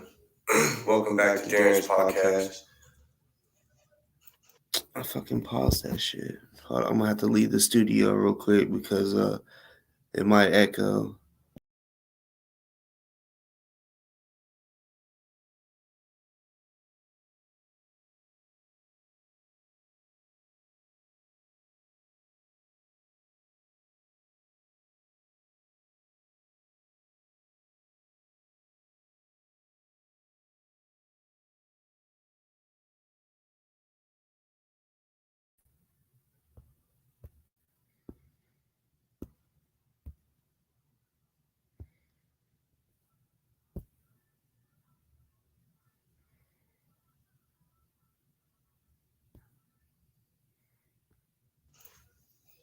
Y'all know what it is. Y'all know what it is. Y'all know what it is. Y'all know what it is. It's time for Toronto's bitch ass. Yo. So, sorry. Yeah. It's time to smoke. Y'all caught me. I just wanted to hurry and get a little video in real quick because, yeah, I thought I should say something because Toronto. What's good? That stop acting like the people that pull up are cowards because they're not. They about it. As you can see, you went running your fucking mouth. They pulled up the day that you said you was gonna talk about Crystal Muhammad, and I salute that shit. That's some real ass shit. Still to this day, boy. And at that time, yo, I was like, thinking only if he knew. You know what I'm saying? You think that it's everybody's gonna just keep talking and leave it on the internet, but not everyone's like that. People aren't really built like that. I'm just doing a little update on the type of nigga Tark is, because he's supposed to be doing a show on me soon. Get niggas really smacked. You know what I'm saying? But he gonna have a lot of lies. And the way you talk Photoshop to me earlier, shit. I ain't never heard you talk like that. That's what's crazy. You know what I'm saying? Whenever you're on the internet and shit, you act a little goofy. You know what I'm saying? All the time, act like a little bitch boy. But hey, y'all, I'm glad I recorded what we talked about. I'm doing a show on Ozone, on Delta, so that people could see. I'm exposing the fucking shit out of him. Like, so that it can go with my last video of it's gonna be your kids and your probably worse than I did before. You got a possibly you got a real for him, like real shit. Yeah, I mean, you damn sure wouldn't, in person use that anger towards me. You might, but then you'll think again with the first time I go upside your fucking head, yeah, and how fast I am too. You'll think before you blink, I'm hitting you. Before you blink. But let me go ahead and play that real quick. Cause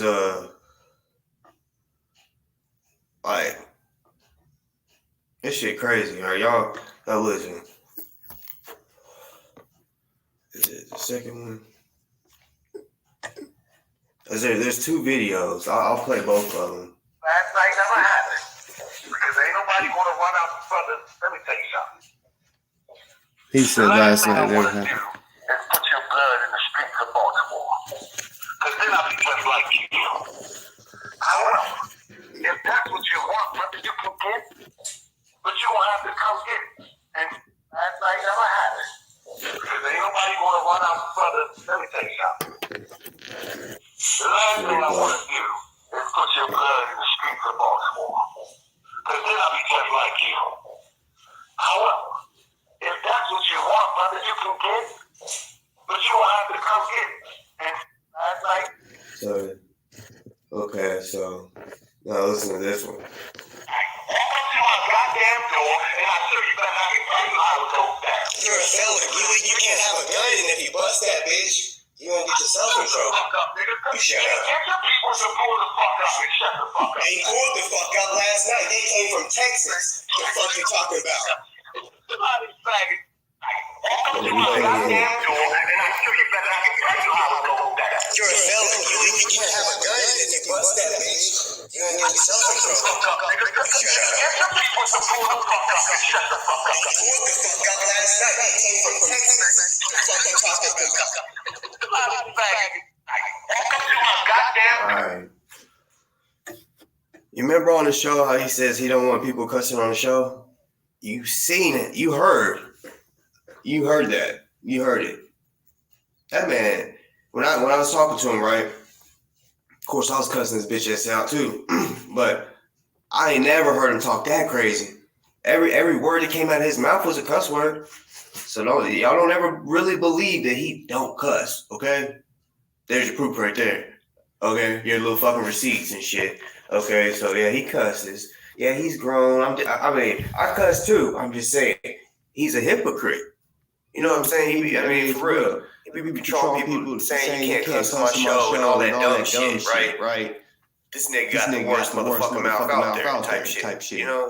So fuck. This dude. Oh, here it is. Yeah. Let me get back to man, you talking about pull up. Bro, they did. Now after the fact, you know, man, you're such a fucking coward. You know that? You are a fucking coward.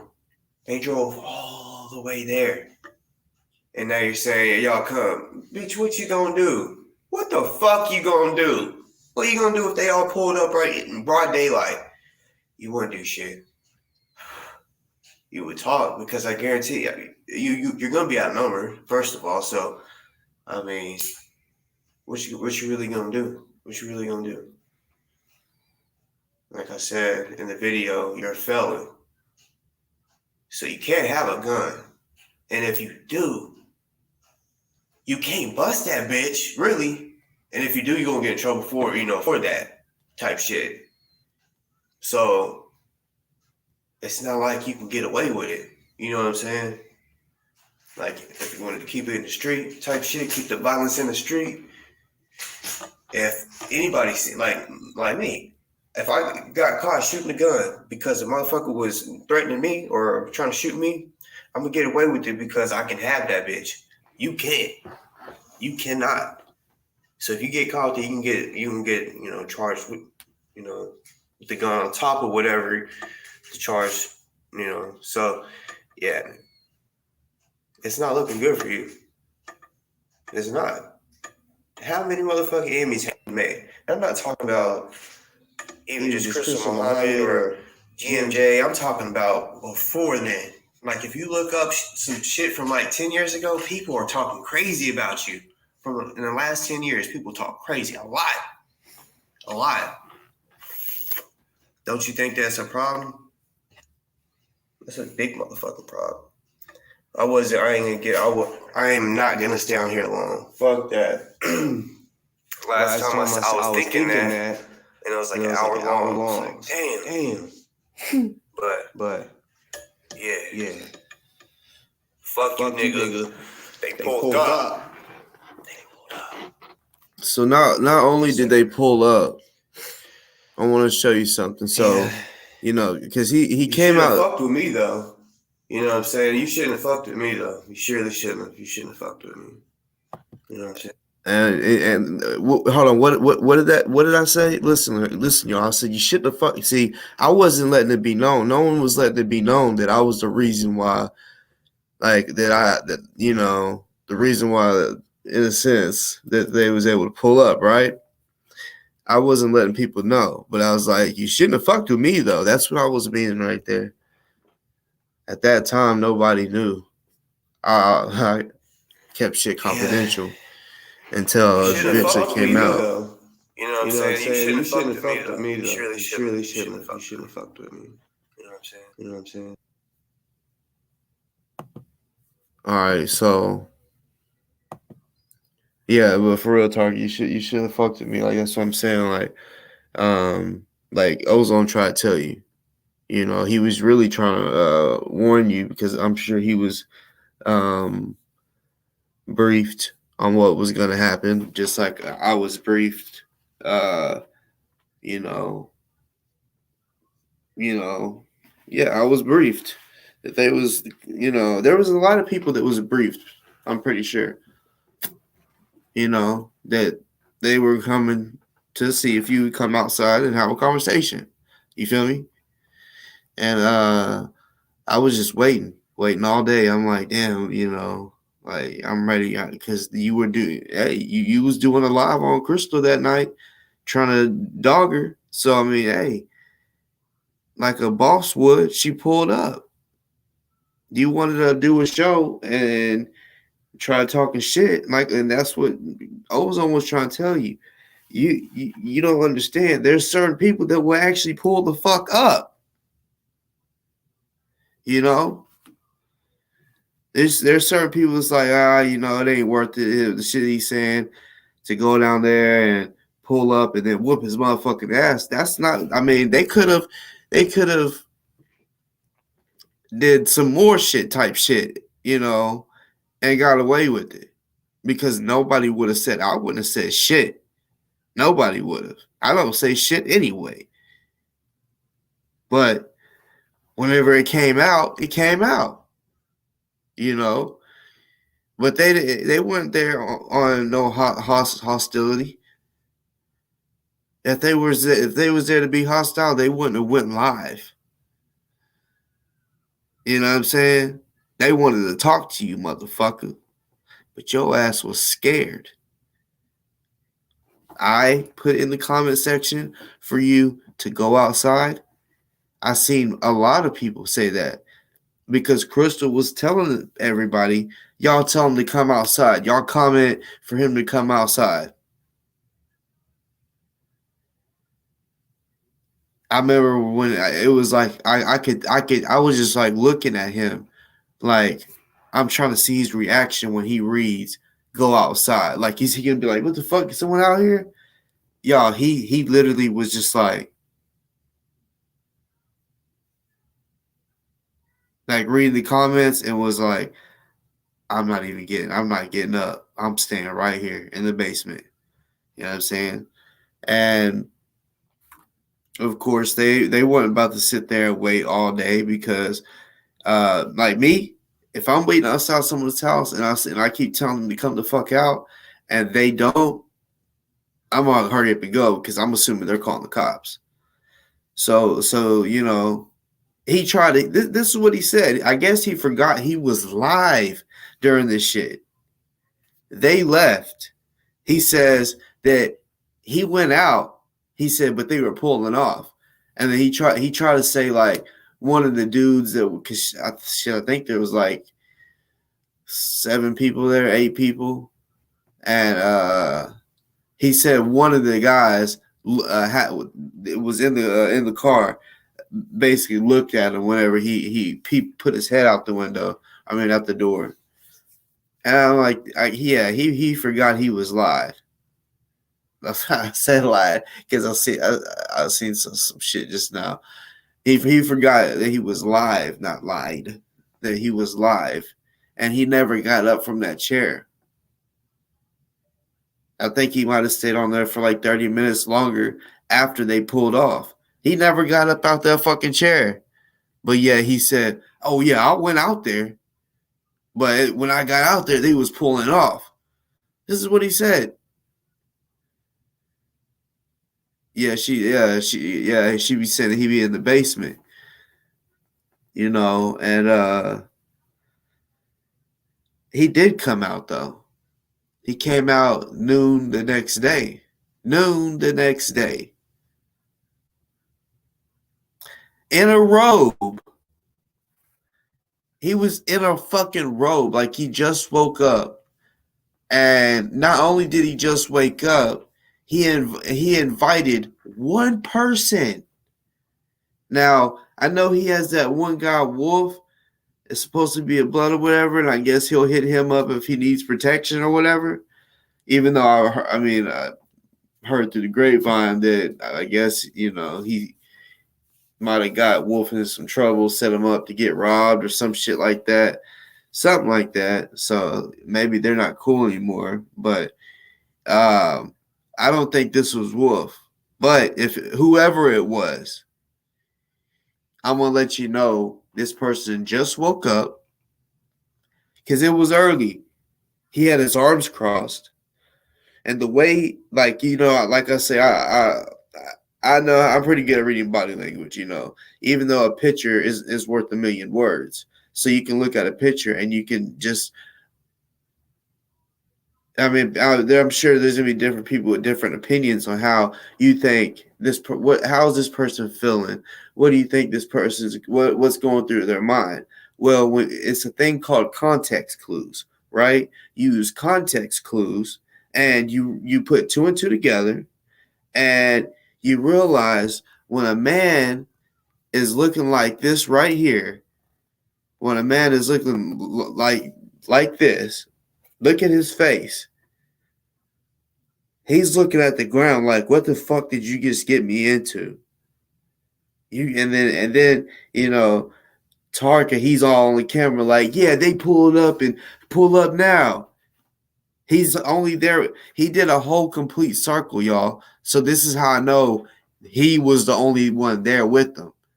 And on the real video, he just zooms past them real quick. So what did I do? I slowed it down. Just like I did that shit that happened with Ozone to figure out there was a second cop, right? I slowed it down. And then boom, I paused it. Perfect fucking clip of the person that he was with that night. That next day, right? Which he woke up. I mean, because this guy don't live with him. It's not his son. So that means that Taharka he might have even told him the night before, after the live, when people was like, yo, they pulled up. They did a live. So, yeah. I don't know if he called him and said, bro, you got to get over here. You got to get over here. The Panthers are, they're here, which is scary ass. But, yeah. You had him come over and just look at his face. Don't his face look like it says, what the fuck did you just get me into? Plus, he's tired. Man, you got me out of the bed for this shit. Fucking with the Panthers.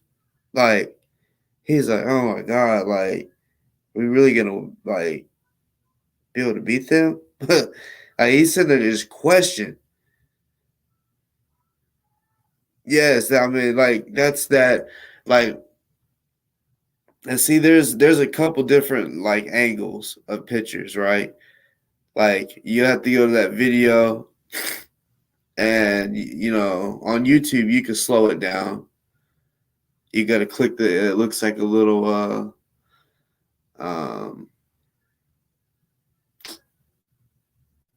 not a tool, but like a gauge thing, like on a clock, like inside the clock. Forgot what it would be called, but yeah, it looks like it'd be a settings bar, and you click that, and yeah, you can slow down the video on YouTube really slow, where it's talking like this, and I paused it right on time. A couple times it was blurry, so I caught different angles and was like, no, I don't like that angle. So I had to kind of keep doing it till I got the right boom boom, and this is not the first time I did it. I actually did this last year. And I did a video, but I didn't have as many people on here, so not everybody got to see this. This is new shit to somebody. But that's the guy that showed up the next day with Taharka. The amount of people that was there. You and that guy, I'm sorry. I mean, I'm not saying that guy. He might be a fucking knockout artist. I don't know. But, just y'all two versus the amount of people that was there. Come on now. Come the fuck on. This shit's crazy. And I know he probably didn't mean to even show him. Because like I said, the video was just he was like, look, they were over here. And he's like, see, look, this is my house. And he was like, fuck it. Everybody knows where I live now anyway. So he started just like showing shit, right? But he's doing it. Like you could tell he tried to go past the dude real quick so he wasn't on camera. But I'm like, oh, no, hold up. Nuh-uh. Whatever is in the video is in the video. You know what I'm saying? Yeah, and I fucking slowed that shit down. I said, like, I just wanted to see who was with him. Like, was he looking like where the fuck they at? Like I would, you know. And I'm not directing at the Panthers. I'm just saying in general, like if someone was supposed to be pulling up on me and someone I'm fucking cool with, you know, yeah. I'll be like, man, like, call them. Where they at? Like, you know, not like damn, man. Like, and honestly, the man, like, I mean, look at him, y'all. Like, I say he was thinking, like, damn, what did y'all get me into? He's probably thinking, man, this dude got me over here trying to fight, man. I hadn't even ate breakfast yet.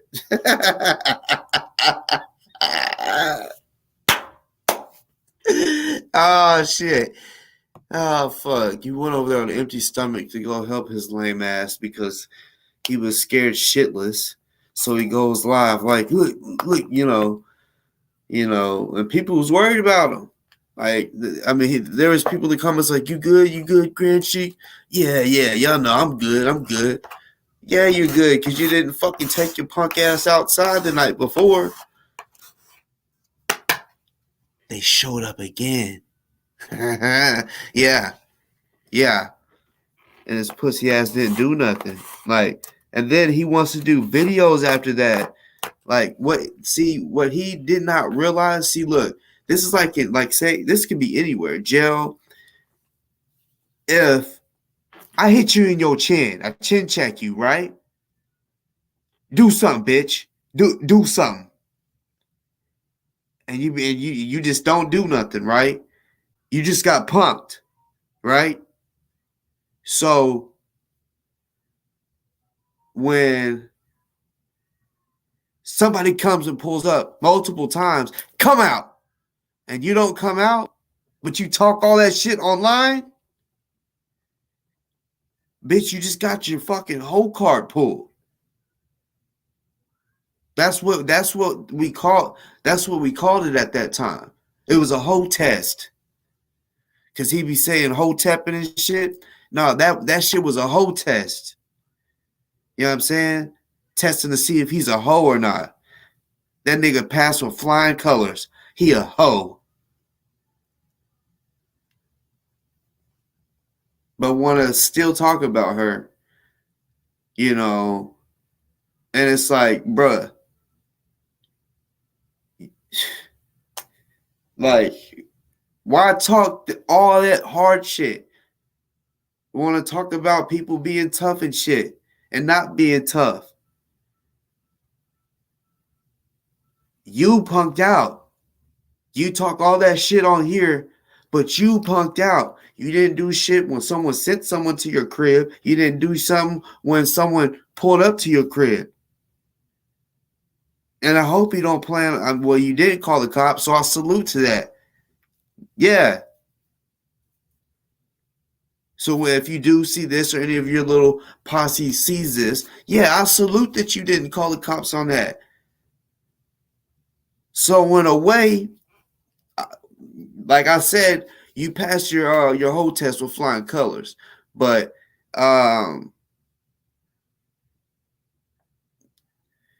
yeah, that part is the only respectful part. Is that you didn't call the cops. You know what I'm saying? Yeah, you kept it street. That's the only respectful thing that out of that anybody can say. Because bitch, you got punked. You really got punked. You can't just go. I mean, me if I'm talking shit about somebody and they say, "Bitch, I'm outside. I'm literally outside your house. Let's handle this." I don't even think they weren't even on that. To be real, I think they just wanted to see if you have the balls to walk the fuck out and conversate in person. Because it's easy to talk on here. Me, it ain't like that with me. I would talk the same way that I'm talking right now in fucking person. And said I'm a martial artist. I got real confidence in myself in person. You know what I'm saying? Like, I don't give a fuck if the dude's this tall. Like that, the bigger the better, in my opinion. And I'm fighting somebody because I can hit him my hardest. I can practice new shit that I can't practice on a small person. That's what I've noticed about these small people, you know. And I'm 200 pounds. Some people might say that's not small or whatever, but I'm gonna say 160 and below for sure. Honestly, I feel like even people 200 and below, I'm crushing. I'm like, if it's a sidekick to your shit, I can kick you in your knees. I can man. What I might do, I don't know. I might have to, cause like I said, on my new show, I'm gonna be doing reactions, right? But I just got a new client for teaching him. He's older than me. He's way bigger than me. I think he's the same height. If I don't know, he might I don't know. It just looks like we're the same height, you know. But he's heavy set. Like he's probably about like 3 something.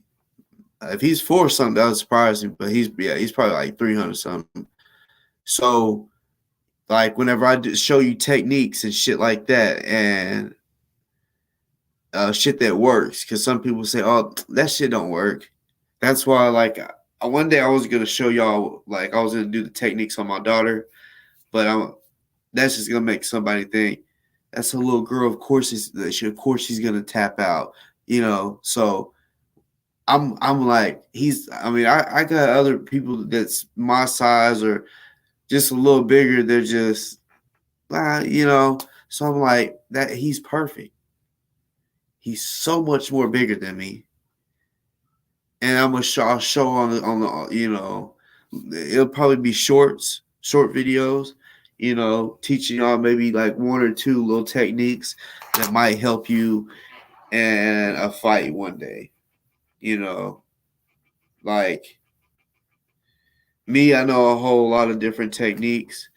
I had to pay for it. I had to fucking really work hard for it. Like, I'm talking about, the workout would be so hard, you're definitely gonna throw up. And it's just, them certain martial arts that I've done, the testing is so crucial.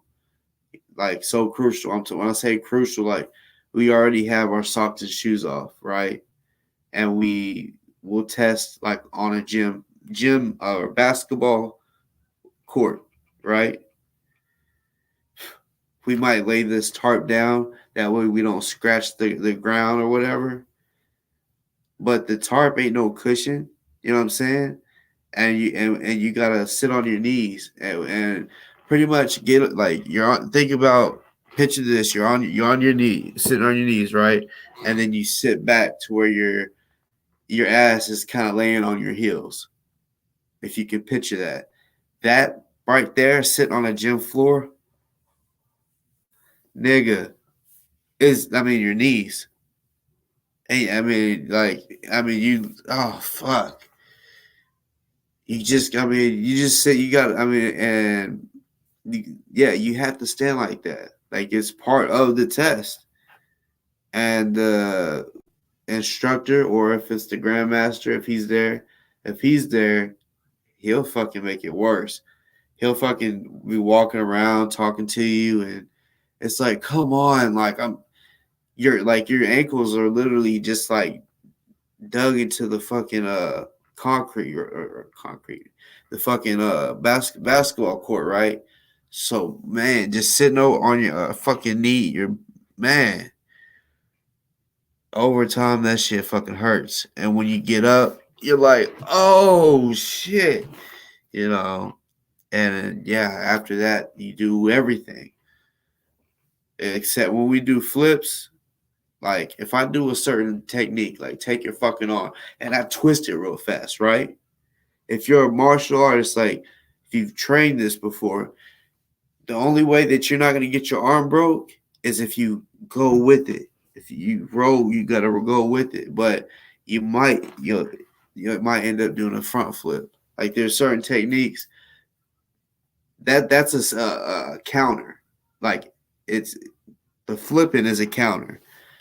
But someone that don't know the counter to that, to whenever I twist the shit out of your fucking do something, right? I twist it a certain way real quick and with with some strength, you're not gonna know what to do. You're just gonna be like, oh shit, you're gonna go with it before you know it, your hands, back here, right? But if you know the counter to it, there's a way to get out of it. It's just some awkward ways sometimes. And when I mean awkward, you literally have to do a front flip and land on your ass. And we do these things. It's called break falls. It breaks your fall. So when you fall, there's ways to like you breathe. You gotta breathe out, like right when you're about to hit the ground.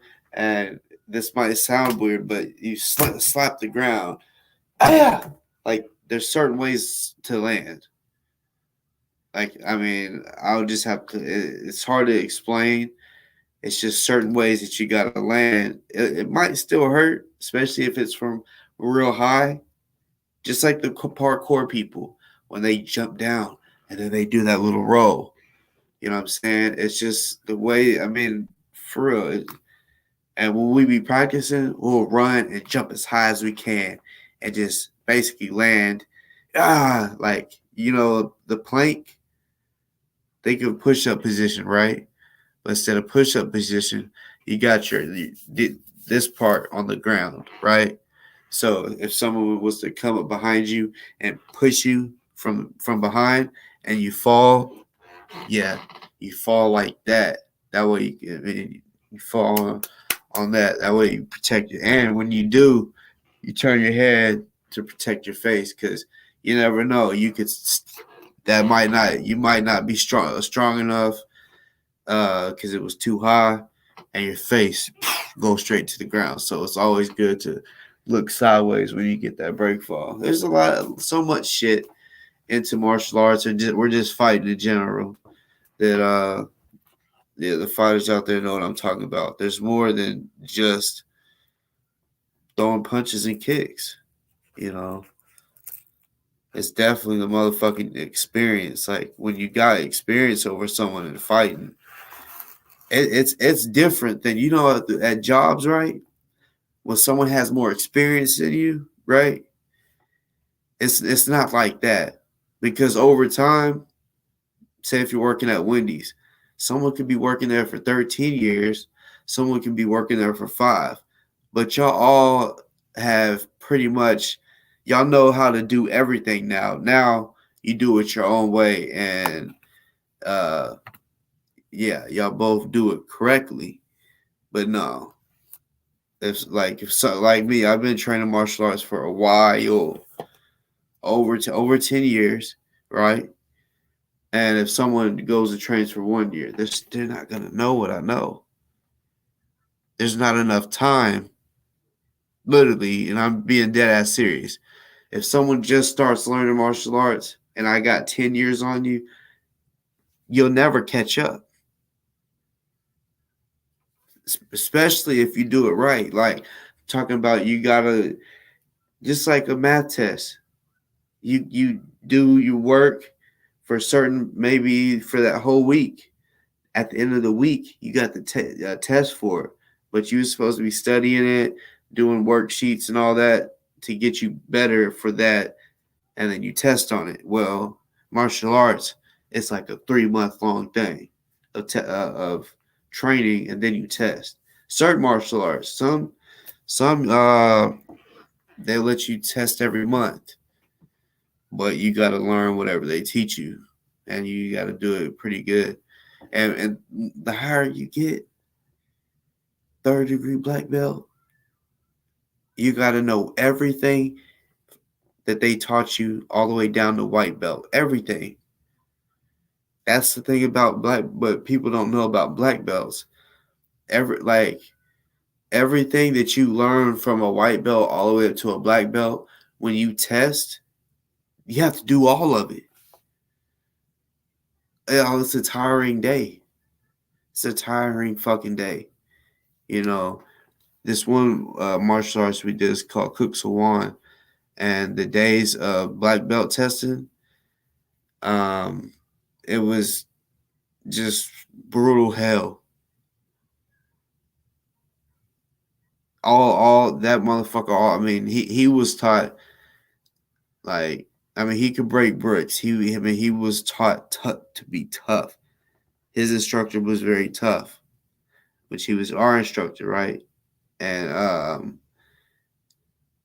he basically was it's not the same, but just like the Navy SEALs, they try to break you. They literally do everything that they can to fucking try to break you and see if you're gonna quit. That's literally what they would do in Cook Sawan. Cook Sawan, they'll get once you get older and get really into it, you're gonna be a hard ass. That's why I'm a hard ass motherfucker. You know what I'm saying? But yeah, it's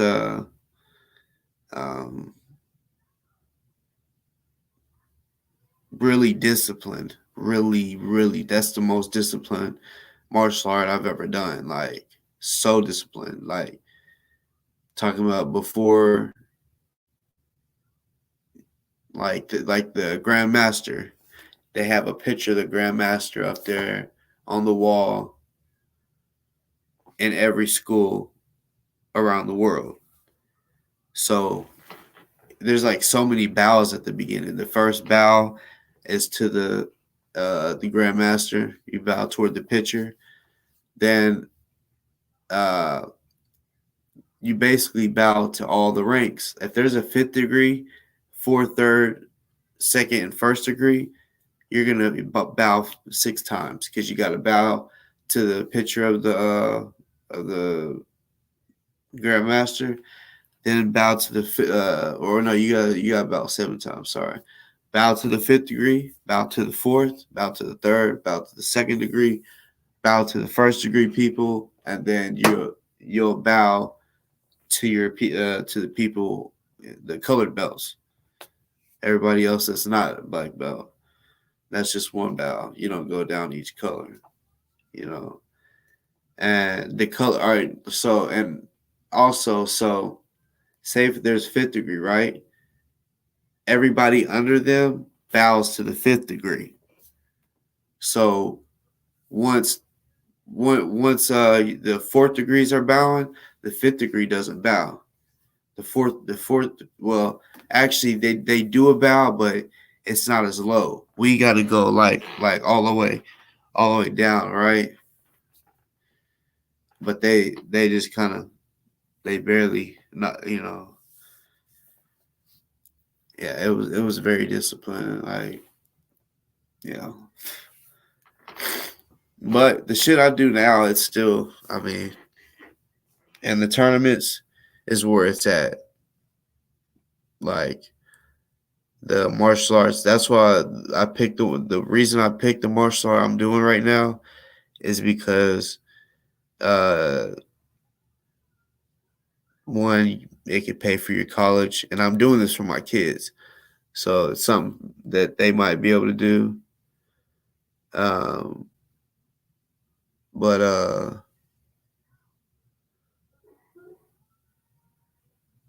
you can be on ESPN. You can also be in the Olympics now with the ATA. So, yeah, if y'all haven't looked up ATA, y'all should look it up. And if y'all got an ATA in y'all city, you sign up. Y'all learn the same shit I'm learning. You know what I'm saying? And when I say the same shit, I mean the same shit. ATA, they're pretty cool. All right, so whatever Tennessee is learning, Literally, whatever criteria, they go by the same criteria. Like if it's like today you are working on nunchucks, today you are gonna spar, today you are gonna combat spar. And combat spar is with one of these, it's a stick, you know what I'm saying? And you basically gotta hit each other. Whoever hits each other first gets the point. And then y'all start over again and y'all go to 7 or something like that. And fighting is point sparring too. It's not just we just go out and we're fighting or whatever. No, it's point sparring. So yeah, you got to be quick with it. You got to block it. You know, it sucks because all it takes is them just one hit. You know what I'm saying? Easy, just you know. And sometimes I hate it because I be wanting to just fight.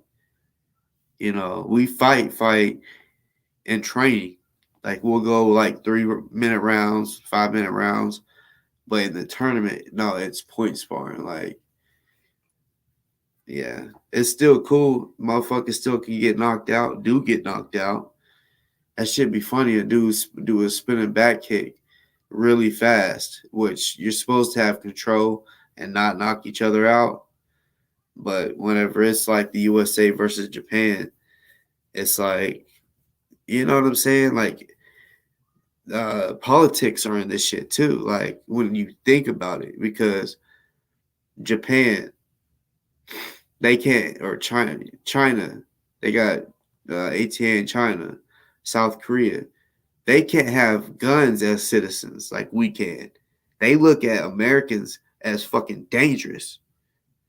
I don't know if y'all like, if y'all are like culturally up on shit, but people in other that can't have guns in other countries, that have never been in a country that can have that has guns everywhere, they're terrified.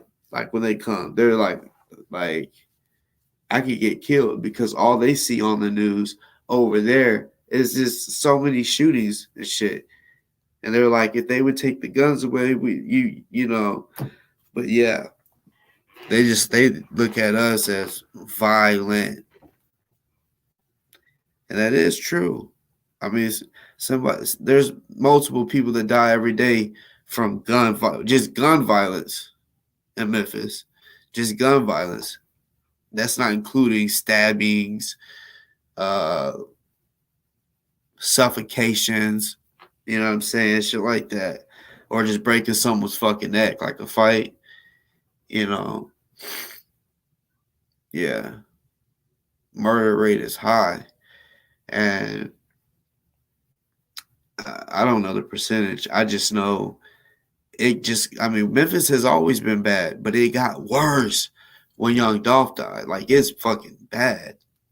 It's fucking ridiculous. Like, recently a little girl died.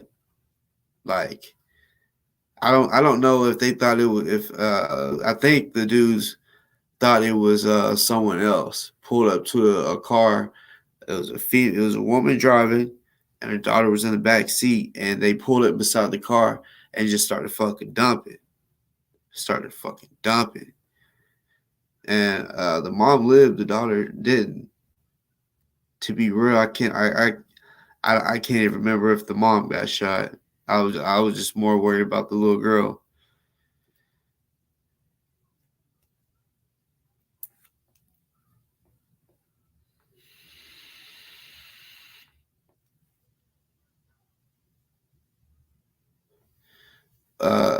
Well, that's different martial arts for the height of the bows, but like in most martial arts, when you see somebody that like a grandmaster, that's what they call the highest ranking, and if the other whoever they're fighting, if they bow, if you see that they bow real low and he didn't, yeah, that's what that is. It's because he's higher ranked than you. He's your superior.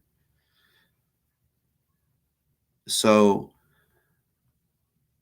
this is what it's pretty cool. Like you can be a 9th grader, right? And be a black belt, and then a 30-year-old come in there and was like, I want to start a new martial art. So you start at white belt, right? Now you got to listen to a ninth grader for real. Like he knows that art, so he's gonna be teaching you, right? You got to bow to him. So, I mean, it's just how it goes. Don't go off age, and don't go off sex. You know what I'm saying? Like, I understand, like, in society, we say, like, I was definitely taught not to hit a woman. You know what I'm saying? But in martial arts, that's not how it goes. I mean, in reality, real life, it's not fair. I've seen a huge dude hit a really small girl, slap the shit out of her, and her body locked up. She hit the ground. It was like twitching. I tried to chase him or whatever. I was actually fought that dude that day. I hit the fuck out of him. He thought I hit him with a fucking pipe, but like, we was basically just squared up. Like, I hit the fuck out of him. He turned around. I was like, "What's up, bitch?" And he was like, "That was you?" And I was like, "What's up, bitch?" And because he was jumping one of my old homies, him and some other dudes, and he was the first face I could hit, rock the shit out of him, and basically when he got you could tell he was a little dazed. He took it. I mean, it didn't knock him out, but I later found out, it fucked him up because he went lying to his big homie, which was remember the story I told you? The killer I used to hang with, the one that shot the dead body 3 times. Yeah, I'll remind y'all about that all the time to let y'all, that this is my life. Like, this is what I lived. I really did live that life, and I got out of it because of my daughter. I wanted it. Well, now my son too. I just say, I still will fuck someone up. Self-defense. Not really very offensive, which, I mean, I can't really say that's for sure, because if I'm in like something, like, if we're out in public and someone walks up to me and it's some real disrespectful shit, I might smack them. Probably will, actually.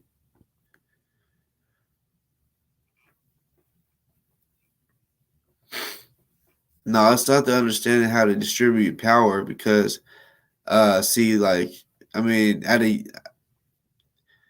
young age you can get a lot of power, but in America, that's not really how they get down like that. There's certain places that, they might be hard on a child, but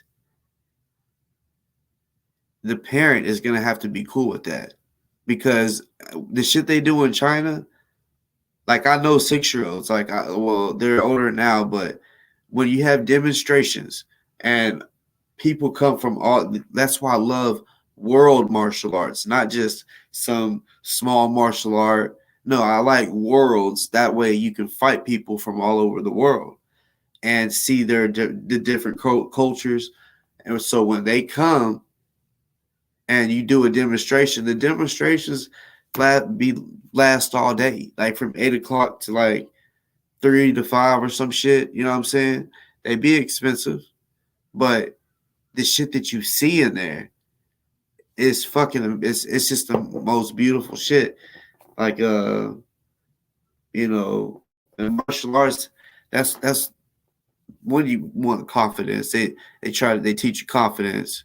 They get you confident in yourself, that you can protect yourself, and you want your kicks to look pretty. When someone throws a kick and a person is amazed by that kick, it's like, damn, that was a nice kick. Nice, right? You gotta look. They be in martial arts, make that shit look pretty. What if it looks pretty, like a nice kick? That's like where your body needs. That's your skill level. You know how it's supposed to be, kicking everything right, punching everything right. But power, I feel like that comes with one, working out, and two, um, muscle memory. You know what I'm saying? Like every punch, kick, whatever, you gotta throw that motherfucker a lot.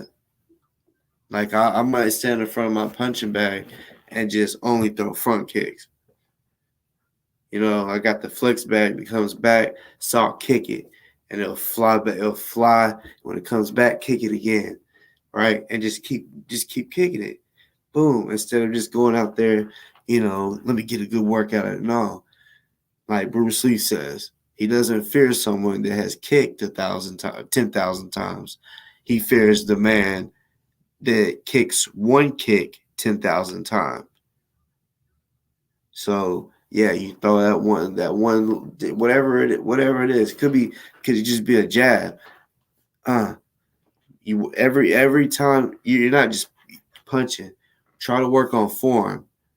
I was taught at the beginning, when you're not tired, work on your form. Don't just work on getting it perfect. It's muscle memory, doing it right. Yeah, your hands turning. You can still throw this. A lot of people may not know this. The fastest punch is the vertical fist. Look, you're already here, right? Look, you see how my hand is just going out? Look, whenever your hand turns out to come out like this, that millisecond of it turning matters. Those milliseconds of it turning. But you're already here, just straight out like that, the vertical punch. You know what I'm saying? That's the fastest movement on the body, because if you're trying to hit to the head, because look, your hands are already up here by their head level, right? Your foot is way down there. So that is gonna become faster than is gonna be hit you faster than me being able to bring my foot up. Takes so much longer for your foot to come up to the face. Then I want to fight, and y'all see me fight soon. Like I said, the big guy, he just started, and I asked him straight up. I said, bro, man, I'm about to start this other channel. I'll do little shorts here. I might even one day do a sparring match with him. That way y'all can kind of see what how it'll be it'll be a friendly spar. We probably won't be knocking each other out or nothing. But like I got control. Like I can throw it out, and it looks like fast as shit. It was fast, but I got so much control that I can hit someone, throw it so fast, but barely hit them. They'd be like, "Damn, I thought that was gonna hurt." I can literally go up to somebody and be just throwing them, right? But I know just when to stop. I know my distance. You know what I'm saying? It's another thing in martial arts. You got to learn distance. You know what I'm saying? When someone's literally 6 feet. If you're 6 feet away from me, I can hit you. Like it's gonna land. Like I'm not saying I can reach out. No, I'm just fast enough with a 6 foot perimeter. I can, whatever it is that I know that I'm about to do, just like a snake strike, right? A snake strike. They know their distance. When they curl back, they know whenever they can strike. You got to know your distance on your punches, your kicks. All that comes from experience. It's not just going to be like, oh, that's how motherfuckers miss. Nah. Mm-mm. You got to do throw a lot of these. You know what I'm saying? Up against a punching bag. even fighting and shit, real live shit. Because the punching bag don't punch back. Even though the flex bags, those especially the smaller ones, when you hit that bitch, that motherfucker go boom boom. Like be coming back and forth. The spar bar is like that motherfucker right there will really make you work on your quickness. Because when you get the metal spar bar and you bam, like me, I'll block it like here, but as soon as you block it, it spins around so fast. And if you don't come up with something, and because when you hit it that way, it's bow, back and forth, bow, and it's coming back. If you fuck up, that shit's busting your shit. But see, I learned quick that we was shadow boxing or shadow fighting because we was kicking too. This nigga was trying to impress some bitches, man. And he faked low. When I say he faked low, I just did what I would do if I was to block it right. You're supposed to block right here, But yeah, I put my arms out or whatever, and he faked low, but then came up high real quick. So I faked low, and he was higher ranked than me. About 4 degrees. And so he was 4 degrees higher than me. So that means, let's see.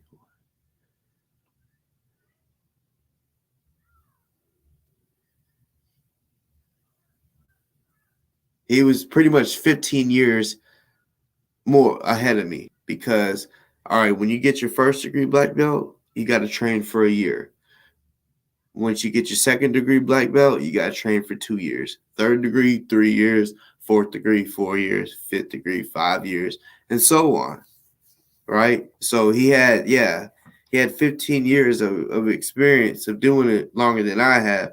So I already had control. Like, I can kick, and I'm telling you, it looks like it's probably going to hurt or it's coming fast, but then I stop. It's like I stop it right at the last minute. You know what I'm saying? To where it touches you, and you so that you know, okay, I would have landed that hit, But whenever I spar someone, I always say, look, I'll hit you as hard as you hit me. So if you're coming with some haymakers and I know it's going to knock me out, I'm going to knock your motherfucking ass out. So that, yeah. And normally, the first few hits, if I back fist a nigga real quick, I'm talking about, right through here, it might not look that fast, but I'm telling you, like, whenever we're sitting there, and out of nowhere, you just catch one. I'm telling you, you won't even blink. You'd be like, or if you blink, like, while your eyes are closed, you get hit. You'd be like, I didn't even see it fucking come. I know this because I've hit so many people. Not in just street fights, martial arts. You have so many fights when you are in martial arts. You got to fight everybody in the gym. If there's 50 people that show up, you're going to fight everybody. In the tournament, each tournament, like, if it's a 4-day tournament, the first day, you might fight 15, 20 people. That's one day. Think about doing this shit for 10 fucking years, and there's a fucking tournament every month. That's a lot of fights. I don't even know how many fights I've been in. I've try to guess, but then I'd be like, no, that's really only like 4 or 5 years worth. Like 500, that's like 4 or 5 years worth. 500 fights. People be like, this nigga's he's capping. It's like, you just don't know. You never been in martial arts, so you don't fucking know.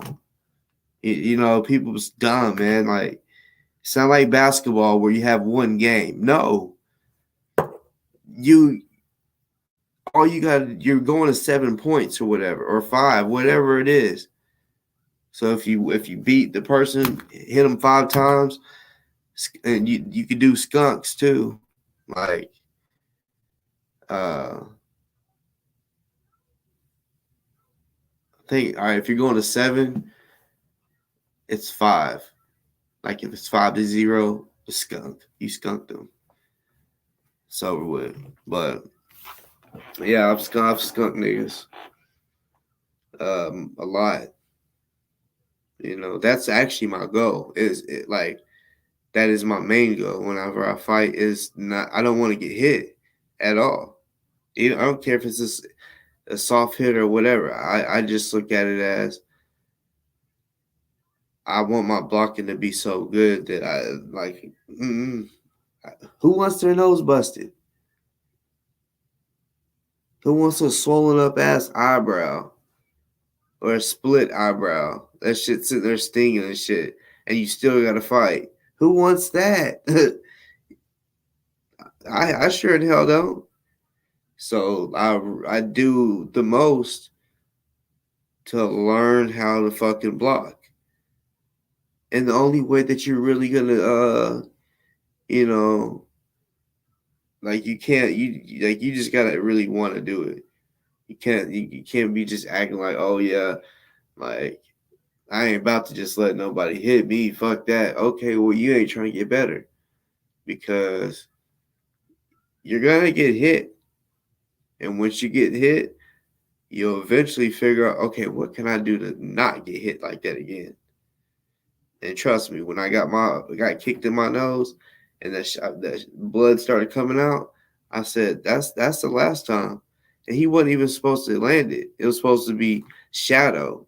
He was supposed to stop right here, and it'd be one of the things, like I said, where you throw it, and if you get real close up, I would have got you. You know, you'd be talking like that. Oh, I would have got you, nigga. I would have knocked your ass out. You know, but no, he went full throttle, and I'm like, damn, nigga. I said, nigga, I thought we was fucking shadow boxing.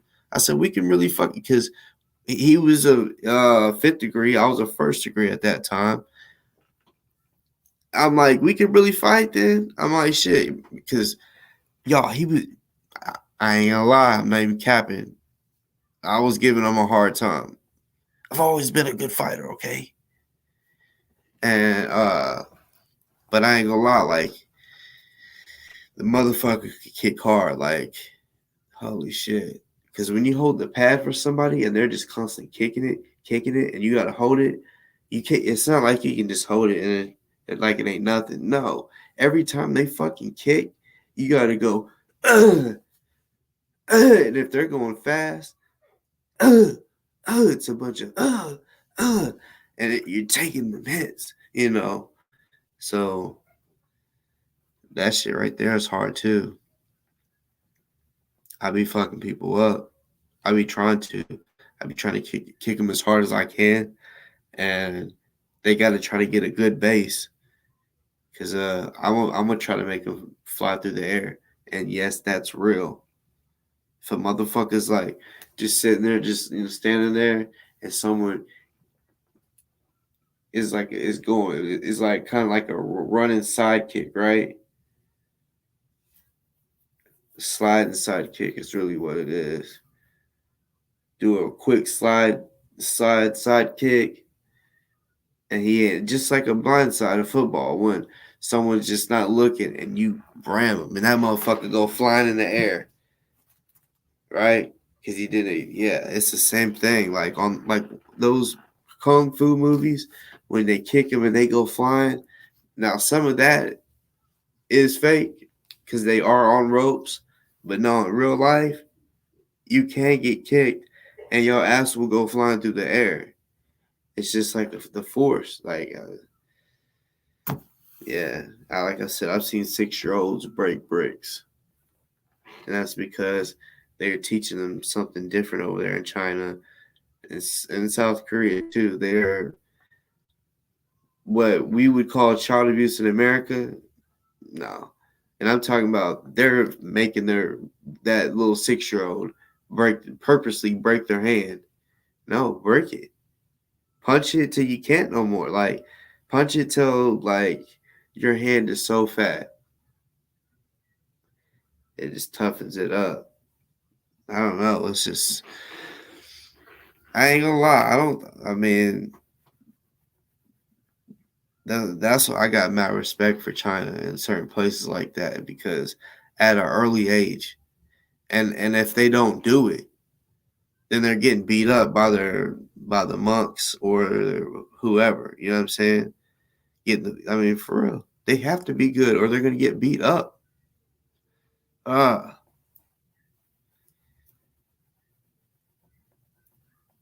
Like the first time I seen them break 6-year-olds break a brick, and they made it look so easy. It was palm strike too. They jumped up and hiya, and I was like, "There's no way that." I said that's a fake brick. And the grandmaster, like, he barely could speak English.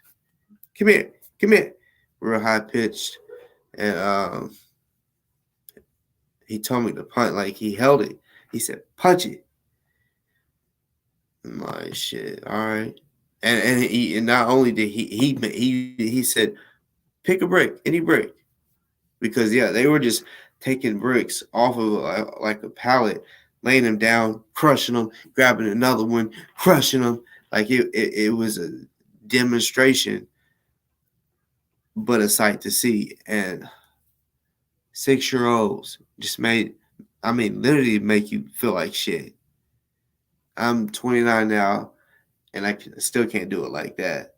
To where it's just, it takes your wrist, your elbow, and your shoulder, and the palm of your hand, and then the inside of your hand, the bones inside your hand. You gotta break them. Like you gotta have mini fractures. Just think about when you smack something real hard and your hand stings. Okay, well, if you do that on a regular, smack shit and it stings, don't worry about it. Keep smacking it. Eventually, over just like working out, you're gonna get bigger and bigger, tougher and tougher. So the more you practice that slapping, it's just the tougher it's crazy. Bones can get calluses.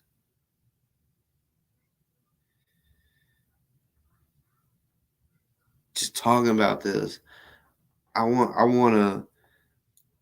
Ain't like it feels so good to land a good shot on somebody's like head, like not head area, but you know what I'm saying, their jaw, like just that feeling of, ooh, just rock the fuck out. That's damn. And people underestimate body shots. And body shots knocking nigga out of breath real quick because they won't be expecting it. So, and that's how you get knocked out of breath. So when you don't expect it, because you're sitting there, you could be breathing out or even taking a breath. And right when you take a breath and you get hit, it pushes that air out. And you're like, doing all that.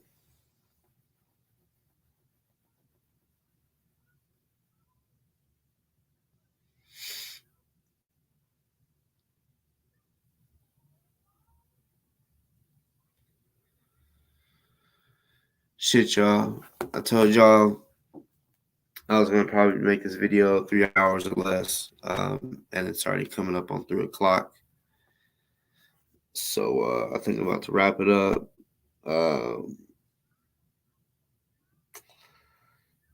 Let's see.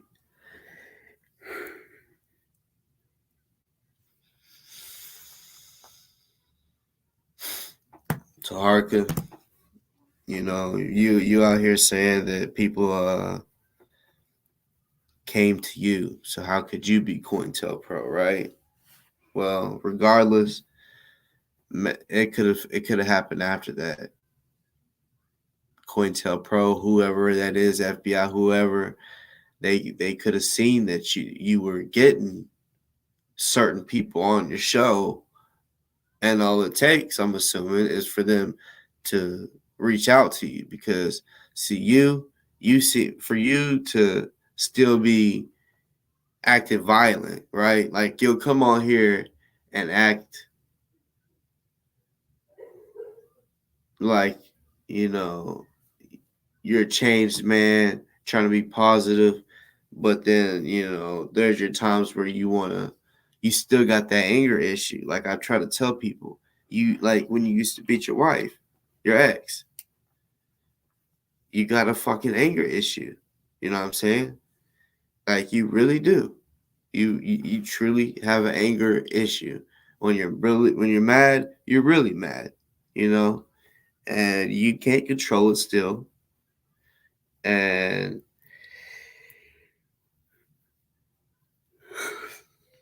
shit. And I think you know, the amount of trouble you got into throughout your life, I really think that they was gonna give you a lot of time. And I feel like you was like, no, I'm trying to change my life, blah blah blah. So you put on the fez, you know what I'm saying? And yeah, I know I'm ready for them at 1K. Honestly, I thought you was telling me I did get 1K. Shit. But yeah, man, like that shit, like just because I don't know a whole lot about it, I ain't really trying to like down it. I just looked a few things up on more stuff, and some of it just kind of seemed a little odd to me.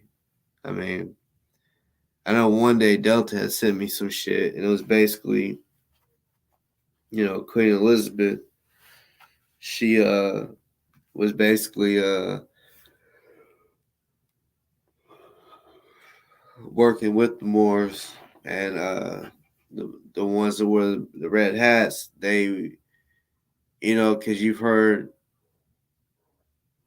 black people enslaved other black people. So yeah, I'm not even gonna sit here and like lie to you and say with it was like sub-Saharan. Um, I don't know, but if I'm not mistaken, there was some type of European in there. You know what I'm saying? So yeah, I just had to just add that in because he's always talking about Europeans and shit.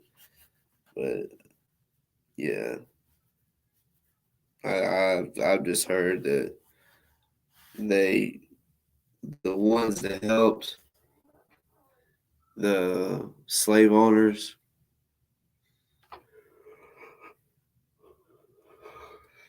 and also had slaves. I heard like apparently it was the Moors. I heard. I'm not gonna say that's a fact, but I did hear that. I read up on something earlier, and it was a little like, damn, what the fuck? But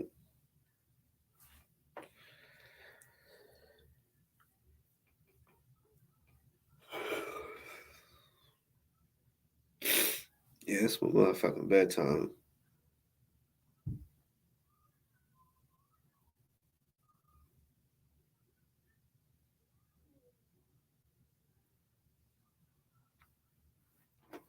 But shit, yeah, I think Tark. I think you got it a little light this time. You know what I'm saying? Um,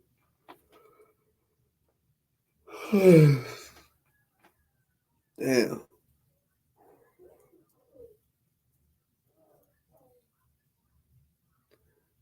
Just know,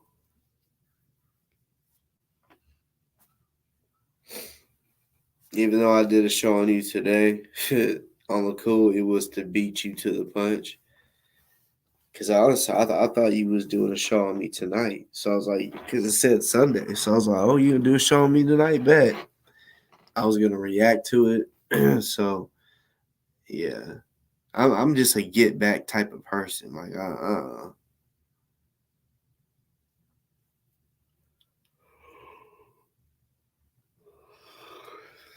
Damn. Yeah, honestly, I believe it. Some of the shit that I read, I was like, wow.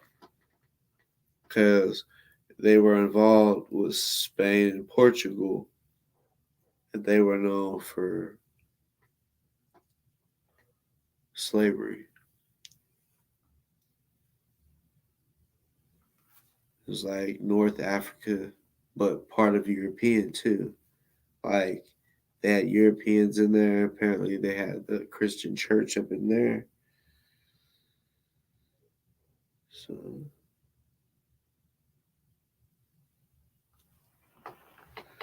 but yeah, I'm gonna get up off here. My voice just cracked. Delta, you're definitely the next person that I'm gonna clown. But I got this one guy that I'm gonna be talking about. He. I will say he's dead.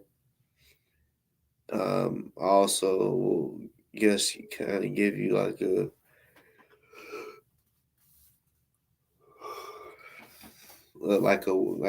give you what type of video it is. Um, cop killing a black guy, and so far getting away with it. That type shit, and it's very, very, very disturbing.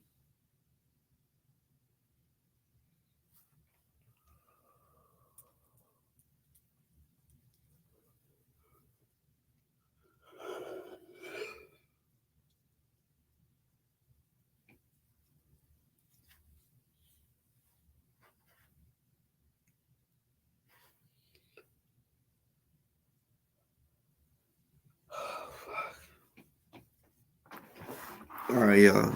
I love y'all.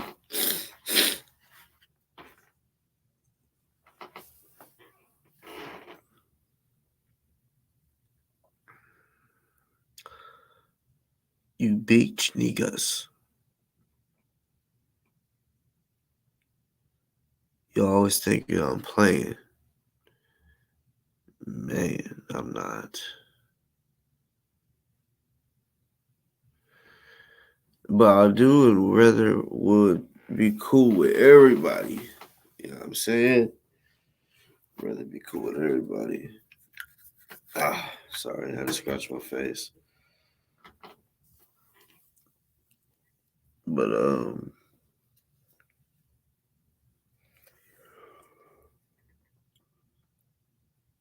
I can't stop fucking yawning, so yeah. I'm getting the fuck out. It's time for something to put on my stomach. That way I can wake up and do my 4S's.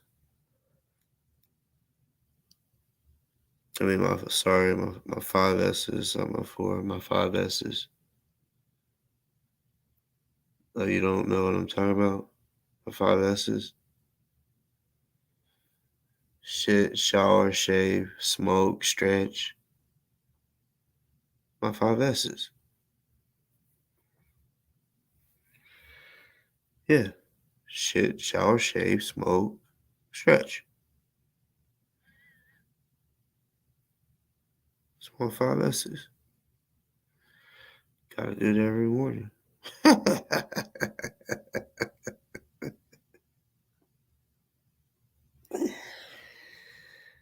Yeah, I'm delirious. I love y'all for real, but I gotta go. And y'all see me soon. You know, I'm gonna be a little more energized. Wow. See, motherfuckers, they be like, oh, the nigga on coke. Nigga, my allergies are bad, bitch. Rewind this, count how many times I've already yawned. And every time, it makes my eyes water. Yeah.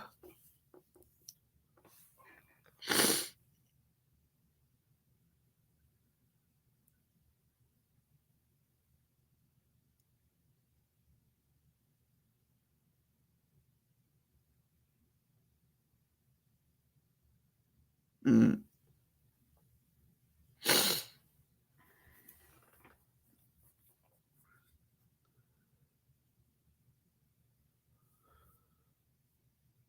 Oh, 4S's. You thought I said 4X's? Yeah. Yeah. My 5S's. You know what I'm saying? Hey, sometimes it even be 6S's. You know, you gotta get that shit, shower, shave, smoke, stretch, sex. Woo, boy. 6S's. 6S's, successes. And I like that. I just came up with that. 6S's, successes. Cause you got to shit, shower, shave, smoke, stretch, sex. Even though you need to like not nut. This is for the men, not nut every day. You know, keep that testosterone and shit up in you. You know what I'm saying? The real professional athletes will tell you this. They do not fuck for like 3 days before a basketball, NBA basketball game or NFL football game. You know what I'm saying? They want all that testosterone built up. You know, people will be like, damn, I can't go a day without sex. Yeah, you can. If you're doing something that has to do with aggression and being like, you know, like real active, yeah, you need to store. You should store it. Yeah, it's included, you know, masturbation, all that. No, and I think it might even be like that for women. You know what I'm saying? Keep that shit up in you for a little bit. You know what I'm saying? You'll know the difference after so long. You'll feel it. Yeah.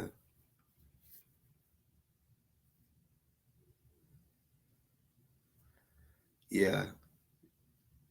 I mean, all you men out there, think about it. Like, for the ones that's on here, that's about to get off here and get them one, get them a late night sneaky link, bruh. You can't tell me that this late at night you get one as soon as it does what it does, that you ain't about to fall asleep in it, or just be like, oh shit, I don't even feel like putting on my drawers. I'm going straight to bed.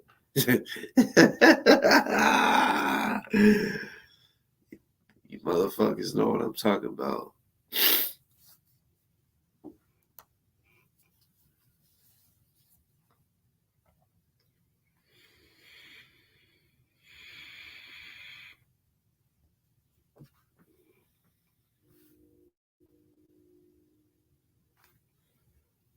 Damn.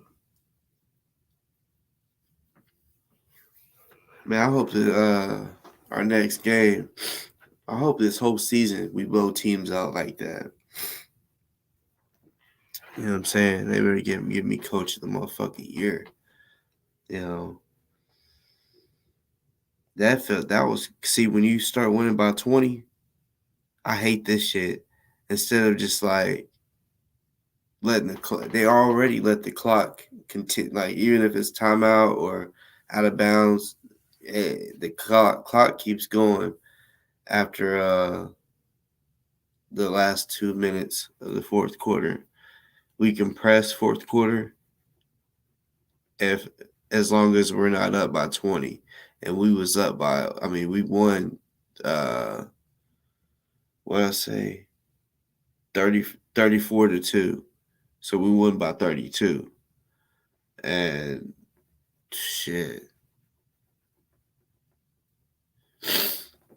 Well, oh yeah, I wasn't tell you. Once you start beating a team by 20, they put both scores at 0. They do keep it in the score in the scorebook, but yeah, it's 0-0. And I don't like that. It's just like, what the fuck? All that nice, beautiful, hard work that they just put up on that board, you gotta erase it to 0. And then once it goes to 0-0, it don't matter if you score. They don't add the numbers to it again. It just stays at 0-0. It's fucking stupid. See, I'm that coach that, I mean, that's just how I was done in junior high. My coach, there was no mercy. Beat a team by 60 if you want. No mercy. We beat the fucking team by 32 this weekend, and then beat them by 3. It was 26-3. Beat them by 23. That's a big fuck. I mean, for that age group, because getting beat by 20 points in junior high, high school, college, NBA, that's a lot. And in this grade, it's pretty much double. Cause those games, like I remember my first year, there was a 7-year-old, and my daughter, she had just turned 6, so this 7-year-old, I didn't know, I was a little mad. I said, this girl has to be older. So I had her ass at the last minute though. I should have been did this. But yeah, I forgot where the fuck. Oh yeah. We double teamed her.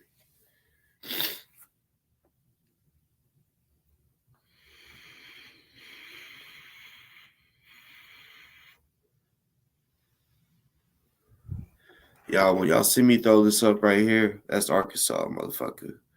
You know what I'm saying? Because that's where I'm from, nigga. You know what I'm saying? And yeah, you already know what that is, right? Yeah, for you motherfuckers, yeah, that don't know, that means that's an N. That's an N. Okay? Right there, neighborhood.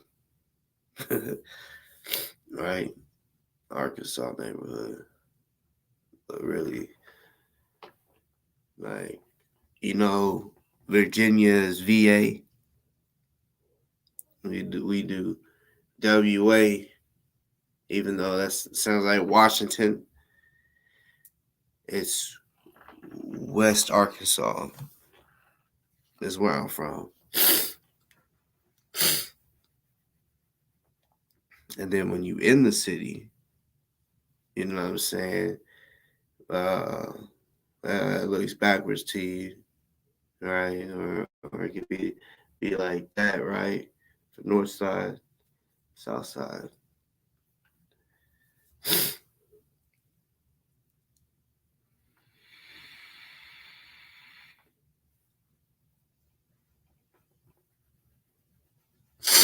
Damn, that's a long name. But welcome to the show. You actually caught me like right when I was getting off though on the real. But for those out there, no, it was not just throwing no gang signs. Those are, I mean, there's signs. Signs for everything. Sororities, they throw up signs. You know what I'm saying? Like they be sororities. Like I remember I once worked, for this college, and it was pretty much like maintenance. And all I did was paint the dorms and sorority rows, what they call it. Where with fraternities and shit, they call they got a name for it.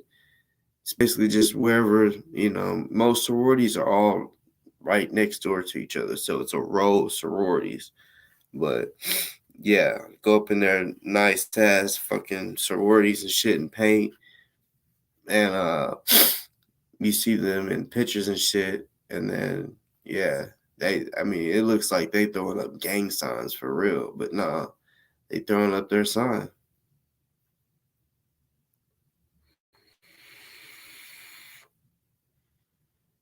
Yeah, I threw up regions. My region. Because, like, yeah, on a whole national level, that's what I'm saying. I would do that. Because I live in, I don't live from West Arkansas. But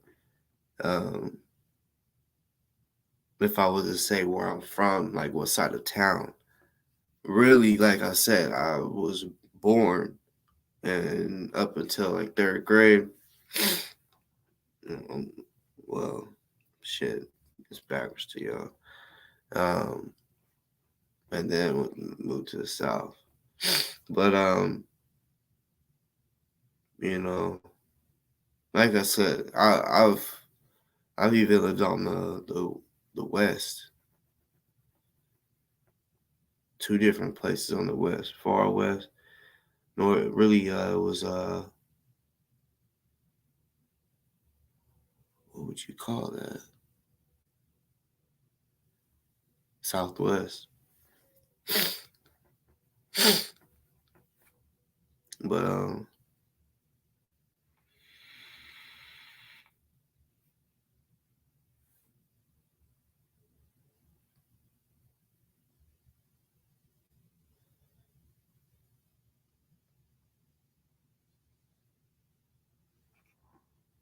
like that. Uh,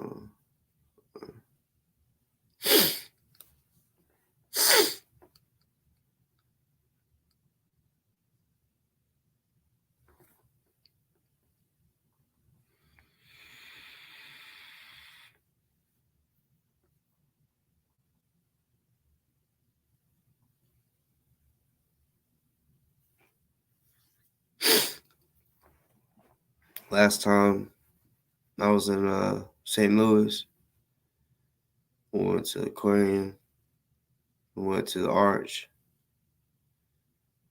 See, that trip went by so fast. Like we was just there 2 days, but it went by so fast. And you know, ever since I watched the movie Harold and Kumar Go to White Castle, I fell in love with White Castle. And well, see, in the South we got crystals. I don't know, they might have some crystals up north, but I feel like White Castle is really more up north. I feel like I want to say I've seen some White Castle in the South too, but Crystal and what's it called? White Castle are like the same. They're the same type of sliders. I mean, you probably wouldn't be able to tell the difference. I fuck with Crystal a lot. Every chance I get, I fuck with them.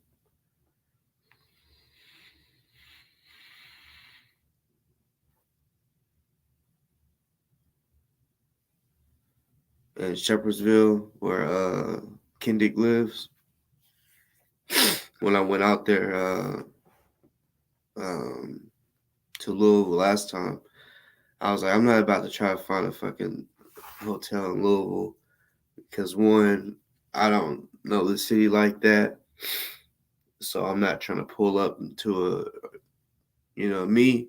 Sometimes I'll just look up a hotel and just scroll which window I like, and I just pick it and just put the directions in. Don't even be knowing if that's the good side of town or not. Honestly, don't be caring because I be carrying, but you know, uh,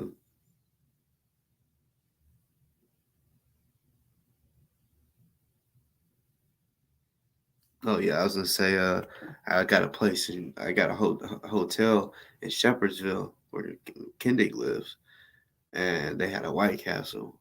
They got a White Castle, not had. They got one. I said, ooh, yep, Hardee's and Carl's Jr. That's pretty much like yeah, or Checkers or Rallies. I don't know if you ever heard of those. Checkers and Rallies. They're like the same thing.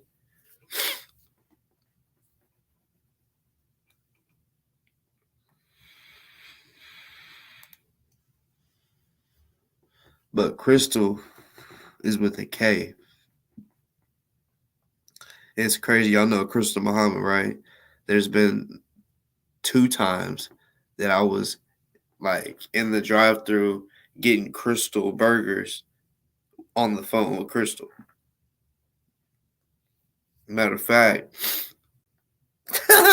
the day that like when they was pulling up to Taharka's punk ass, I was talking to Crystal at Crystal's. I'm like I still remember it like it was yesterday. Like damn, I say, Crystal, I'm sitting here at Crystal's. She's like, whose house? I was like, Crystal. I was like, no, the food place, not somebody's house. I'm at the food place, Crystal. She's like, oh. She knows about it because shit. Yeah, she's staying this out too.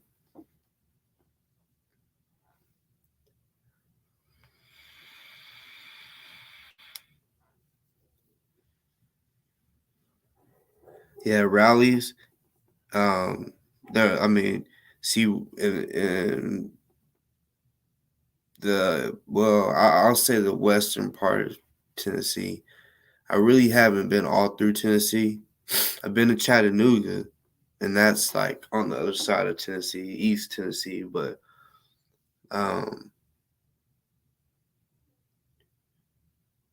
what they have, I can't remember if they did have a Crystal. They had Crystal in Chattanooga, so I think Tennessee is Crystal, and we got White Castle. I mean, I know Memphis, they got Crystal. West Memphis got Crystal. West Memphis is actually Arkansas. It's just right over the Mississippi River. Man, if y'all like to fish, man, the fucking Mississippi River is crazy. I mean, because it moves so fast, so you gotta have 3 ounces or more of weight. You know what I'm saying? I just love catfishing. Like I like to fish for catfish. I don't like because somebody might take that wrong and be like, "Oh, you like catfishing, huh? You like making motherfuckers think that you look good and then you ugly in person." That type of catfishing. I'm sure most of y'all out there have been catfished because the filters nowadays are it fucked the whole game up. Like, and I wish that women wouldn't do that because they know damn well when they put that crystal, I almost said crystal, when they put that filter on, that changes their look, and that's why they do it. They want to, their picture to look the best, look good and shit, right? But they're lying to themselves and to whoever else, you know. And if a person is dating, they shouldn't, and I know how it is too. When a person first meets and they're like, send me a picture of you if they don't know what you look like, right? And you do, but it's the best, your best picture, the one you look best in, or some shit like that. Not what so because it's always you want the first impression to be good, not she's ratchet, so of course she's gonna send you something good, but there's probably a filter on that bitch.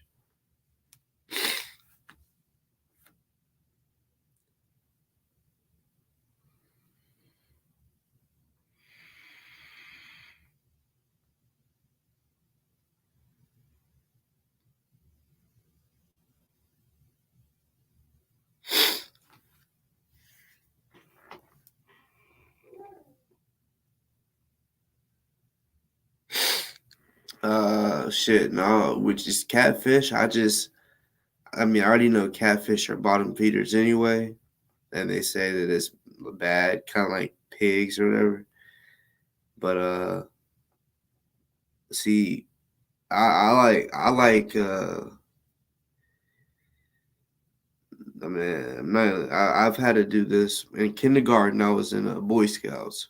I remember catching 20 fish. I remember they gave us the BB guns, and there was a lot of dragonflies over the water. And I don't know why, instead of having the BB gun, it was a BB gun rifle. Instead of having it up like this, for some reason, I would turn it, and I would use I would line it up with the red sight at the end, and I'd knock the dragonfly out the air.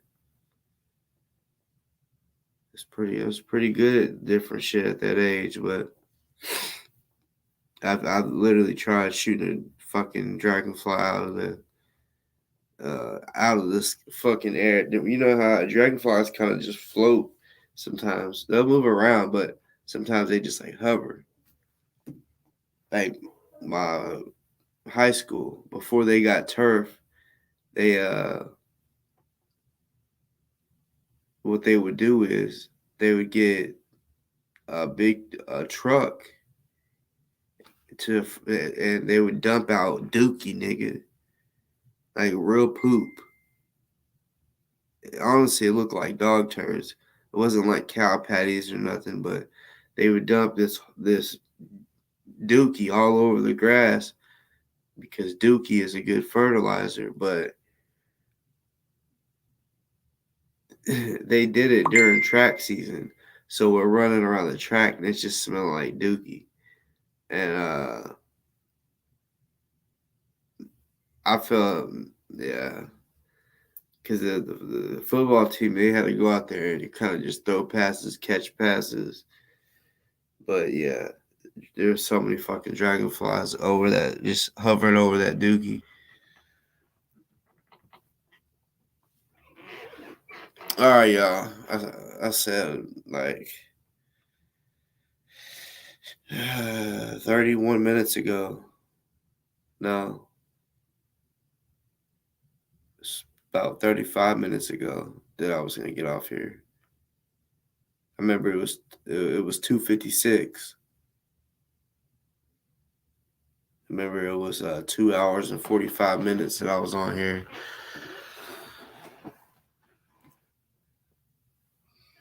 Yeah, when I was in Boy Scouts, I only did it kindergarten. We lived off the land. Like, we didn't have a tent. The only thing we got to have was a sleeping bag with like a pillow. You know, because yeah, we had to stay warm. Kept a fire going, and the only way we could eat is if we caught the fish. And I caught 20 fish. They were all fucking brim or what would you call it? Perch. Little ass motherfuckers. But yeah, I'm more of a, because I right at this point in my life, really, I've never had to fish to eat besides that trip that I took in kindergarten. But it's never been like that. But if I ever do, I know how to make my own bait, and I'll catch the motherfucking fish. My bait is amazing. Every fish up in that bitch will love it when it hits it and they smell it. Like, yeah, it's gonna be an orgasm in their mouth. But until that fucking hook hooks them and they just get pulled up at that fucking water.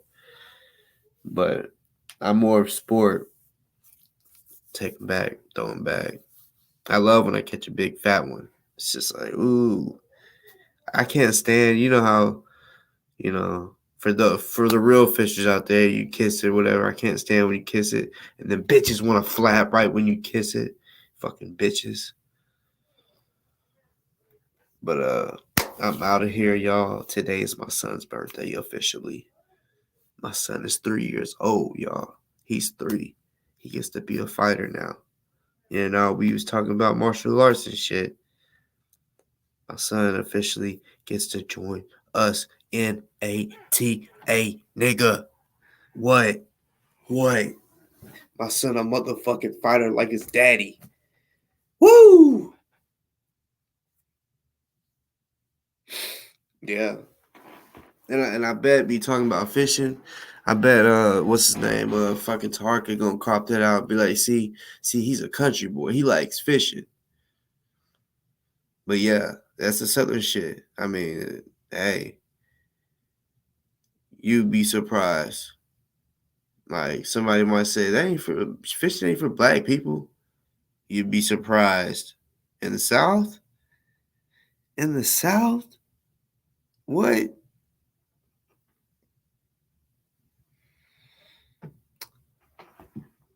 I mean, you gotta think about it too. The people that's on the beach, seafood, that's fishing. They like lobster and all that red lobster and shit. That's from fishing.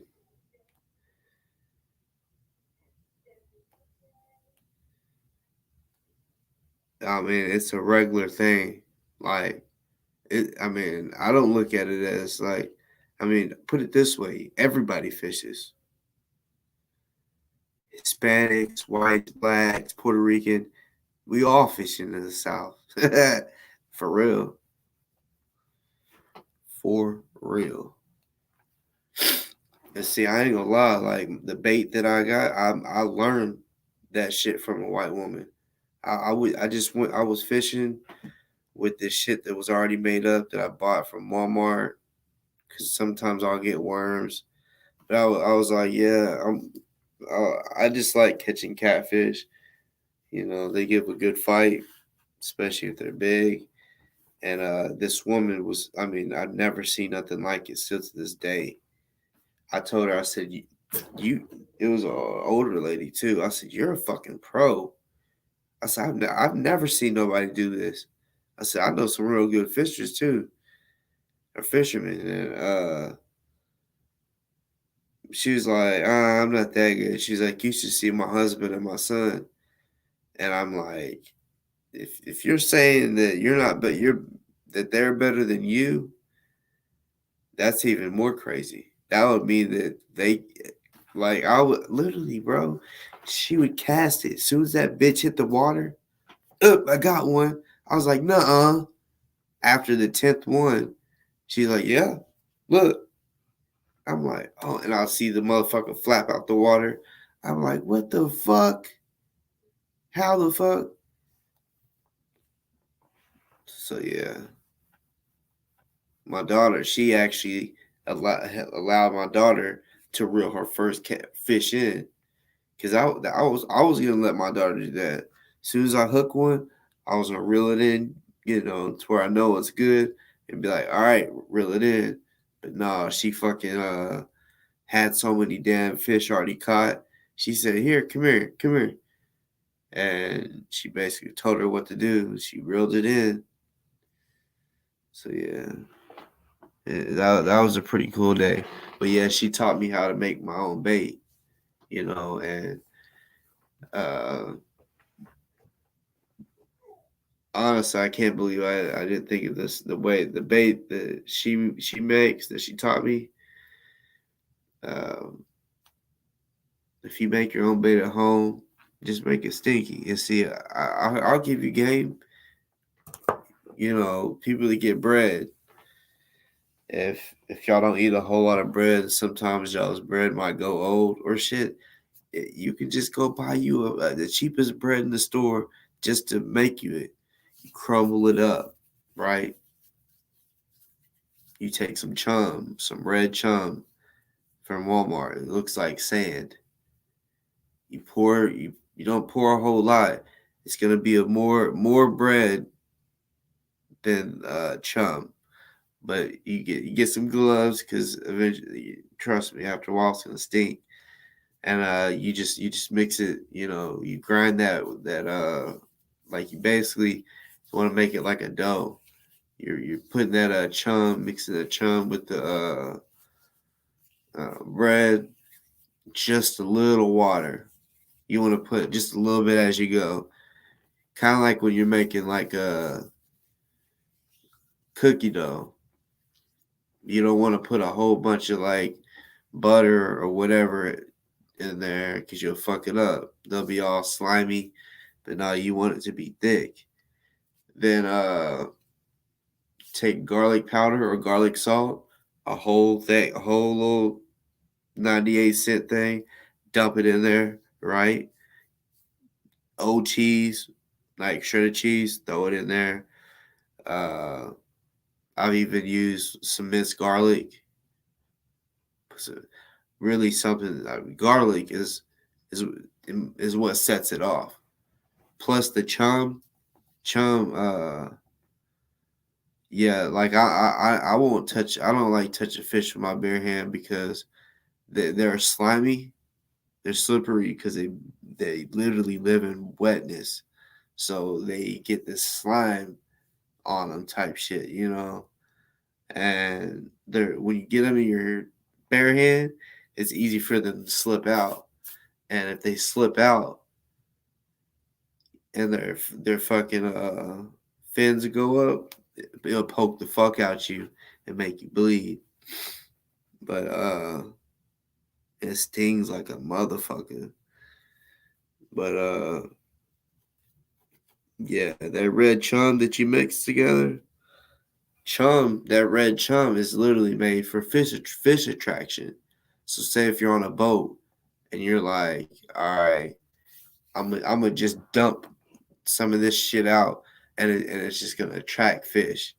That's what that's for.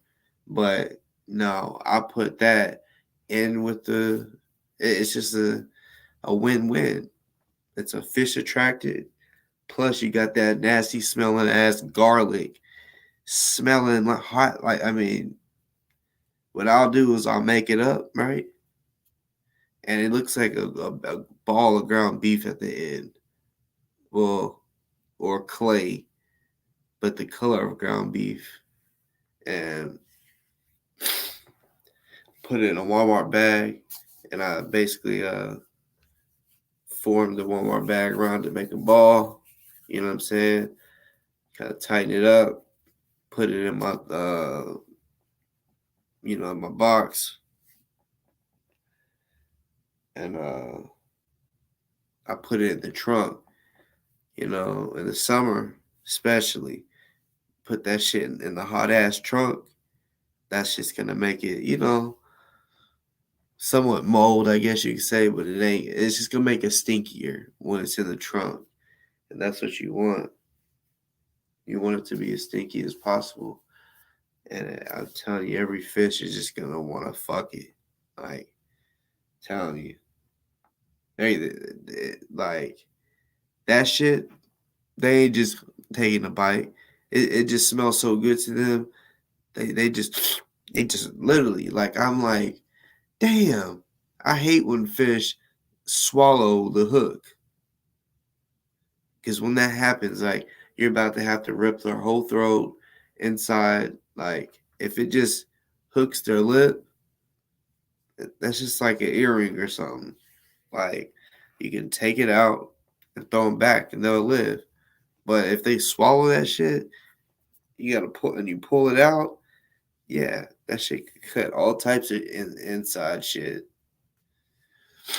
But yeah, y'all. Hey, y'all, I'm getting off here. I love y'all. For real. I talk too damn much. You know what I'm saying? But yeah, it's official. I'm getting off here. It's my son's motherfucking birthday, nigga. My son is dos, tres. You know what I'm saying? The nigga is tres. It's crazy. The nigga is tres. But yeah. Love y'all.